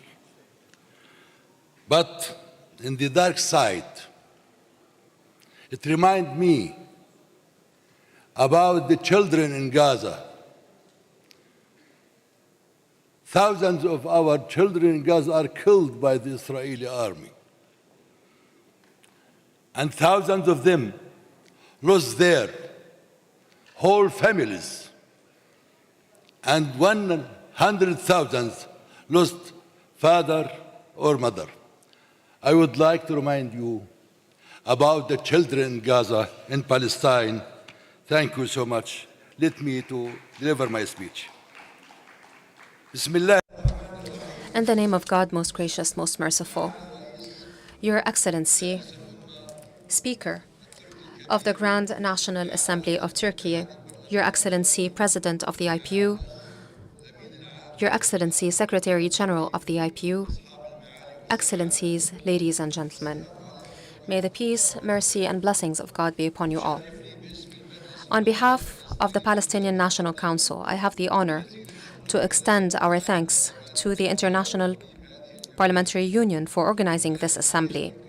I should also like to thank the Turkish Republic for hosting us so generously and graciously, so as to best reflect the importance of joint parliamentary action in the face of increasing international challenges, and as an expression of the importance of strengthening cooperation among peoples in a world that is currently undergoing accelerating challenges. Ladies and gentlemen, our meeting is held at a very critical moment of our history, a moment during which we see international law eroding, a moment during which conflicts and tensions are escalating. This makes it incumbent upon parliaments to shoulder a double responsibility in defending justice and rejecting realpolitik, but also preserving whatever is left of the credibility of the international community. In this regard, we reject all forms of military escalation in this region. We reaffirm that Israel is the direct culprit of reigniting tensions and destabilizing the region through its repeated and unjustified attacks against countries of our region. This is a blatant violation of international law. At the same time, the Palestinian National Council condemns with the strongest of terms the attacks waged by Iran against a number of Arab states in the Gulf region and in Jordan. We reject any aggression that undermines the sovereignty or security of Arab countries. We warn that such an escalation will further widen the scope of this conflict and will further undermine international stability. Ladies and gentlemen, the Palestinian people is facing an unprecedented escalation in Israeli policies and practices which amount to grave and systematic violations of international law. These undermine directly and unabatedly the human rights of the Palestinian people in all territories, amidst a lack of international accountability, most dangerous of which the so-called law on the death penalty for Palestinian prisoners. This is a very alarming turning point. It seeks to legalize intentional homicide. It is a flagrant violation of the Geneva Conventions and international law, and this directly undermines the right of prisoners to life. We further reiterate that jeopardizing the lives of prisoners is a red line for us, and we hold the occupying forces responsibility for any practices that are done to implement such illegal steps, and we have prepared a statement on behalf of some participating delegations rejecting this law. It will be distributed to you all, and we beseech you to sign this petition stemming from your belief in the values and principles of the IPU, namely the protection of human rights and protecting human dignity. At the same time, the West Bank is also witnessing an alarming escalation in terms of the aggressions perpetrated by settlers within a de facto policy. They are seeking to impose new realities at the level of settlements by expanding them and building new conglomerations. They are unleashing settler violence against innocent, unarmed civilians, supported by the occupying authorities. These aggressive policies put a great strain on the efforts of peace, the efforts to build a viable Palestinian state. These lead to the erosion of Palestinian lands. It isolates cities and villages of Palestinian people. We need to move urgently to stop these violations and provide protection to the Palestinian people. In parallel, the occupying authorities are still hijacking Palestinian tax money. This is another flagrant violation of international law and the signed conventions. This deprives the Palestinian people of its rights, its financial rights, and leads to further deterioration of the economic situation. In Jerusalem, aggressions and attacks are still being perpetrated against Islamic and Christian holy sites, including Al-Aqsa mosques and the Holy Sepulchre. This is another attempt to impose a de facto situation that changes the religious and historic identity of our city by changing the laws and by imposing a new reality that undermines the custodianship of the Hashemite Kingdom of Jordan over the holy Christian and Islamic sites. This is a very dangerous development, and it undermines the chances of peace. In the Gaza Strip, the humanitarian situation is still deteriorating in light of the wide-scale destruction of infrastructure, housing units, and critical vital facilities. Restrictions are still being imposed on the access to humanitarian assistance. This compounds the suffering of innocent civilians. This is a true test for the international community.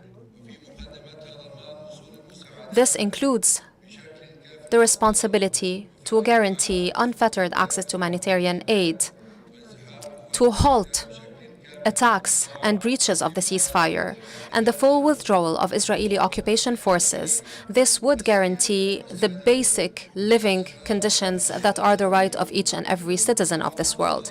Ladies and gentlemen, the lack of international accountability undermines trust in the international law system. This calls upon parliaments to play a more proactive role in support of international laws and hold the perpetrators of violations accountable. The Palestinian cause will forever remain a true test of the international community's attachment and commitment to justice and human rights. Peace cannot be achieved without ending the occupation, without allowing the Palestinian people to have its own independent state with East Jerusalem as its capital. We reaffirm the importance of the role that the IPU can play in promoting accountability and push towards more just and fair and equitable positions so as to best reflect the values upon which this union was built. We count on your support in our efforts to restore stability and to confront policies that threaten regional and international security and stability, and also to work towards building a more fair and just world. Thank you. May the peace, mercy, and blessings of Allah be upon you. Thank you. Thank you very much, Mr. Speaker. Ladies and gentlemen, we have received 2 requests for a right for reply from Iran and Rwanda. And I'd like to say that each delegation will have only 2 minutes from their seats. And now I call on Iran. You have 2 minutes, please. Bismillah al-Qasim al-Jabbar.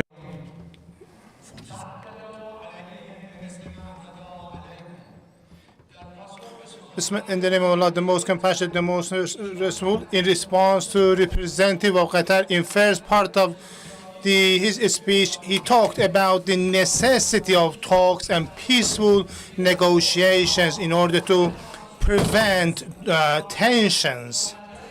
I fully agree with his views. But in second part of his speech, the Qatari representative talked very unfair. Our Qatari friends were witness that the Israeli Zionist regime and the U.S.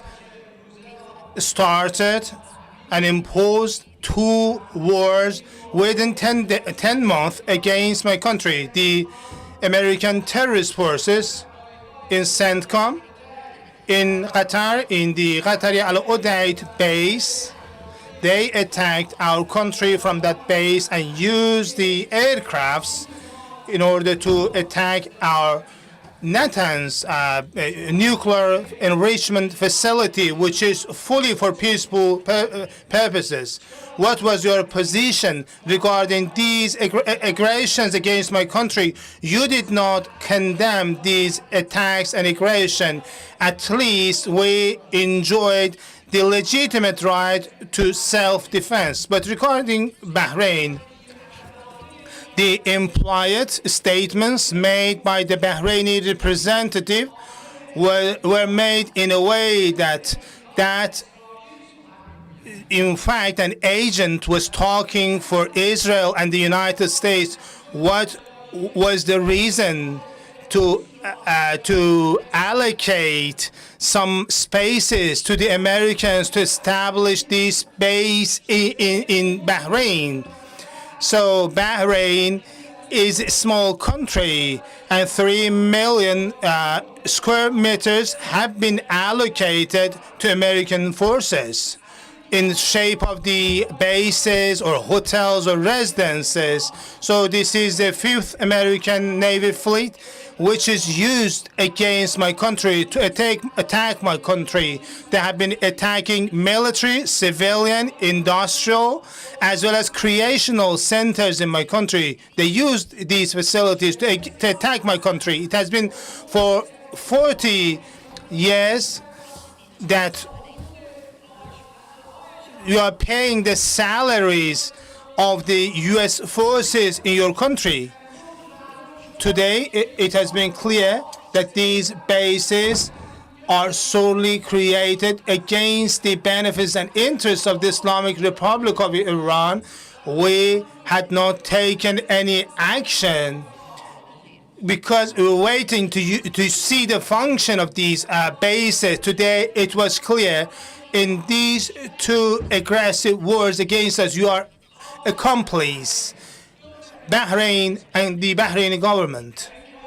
Americans, when realized that they could not defeat Iran on battle, so they sent messages through Oman, Türkiye, Pakistan, and Egypt. They requested talks and negotiations. If like the previous negotiations, if they do not bombard the table of negotiations, but he did not mention those things. Thank you very much, Madam Chairperson.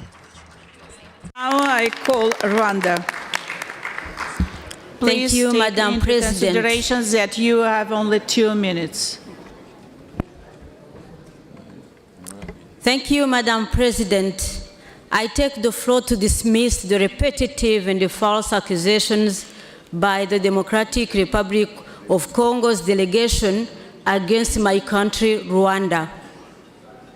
Allow me to clarify the following. The conflict in EDRC is between the government of DRC and the AFC M23, a movement of Congolese who are fighting for their rights. Over 260 armed groups are actively operating in DRC. Among them, there is a DRC-backed FDLR, an armed group created by the remnants responsible for killing more than 1 million innocent people during the genocide against the Tutsi in Rwanda in 1994. This armed group, FDLR, is continuing to pose an existential threat to Rwanda.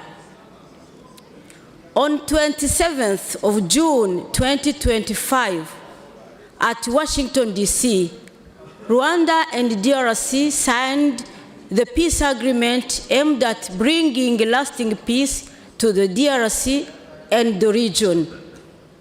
We call upon the DRC to take concrete actions toward the implementation of the Washington Peace Agreement, includes the dismantling of FDLR, rather than continuing playing a political game in the IPU Assembly. I thank you. Thank you very much. Ladies and gentlemen, today's session comes to the end, and I'd like to announce that the shuttles for the speaker's dinner will leave in a few minutes at the exit on this floor M4 of the hotel. And I'd like to say that the general debate will reconvene tomorrow at 9 a.m. Thank you very much.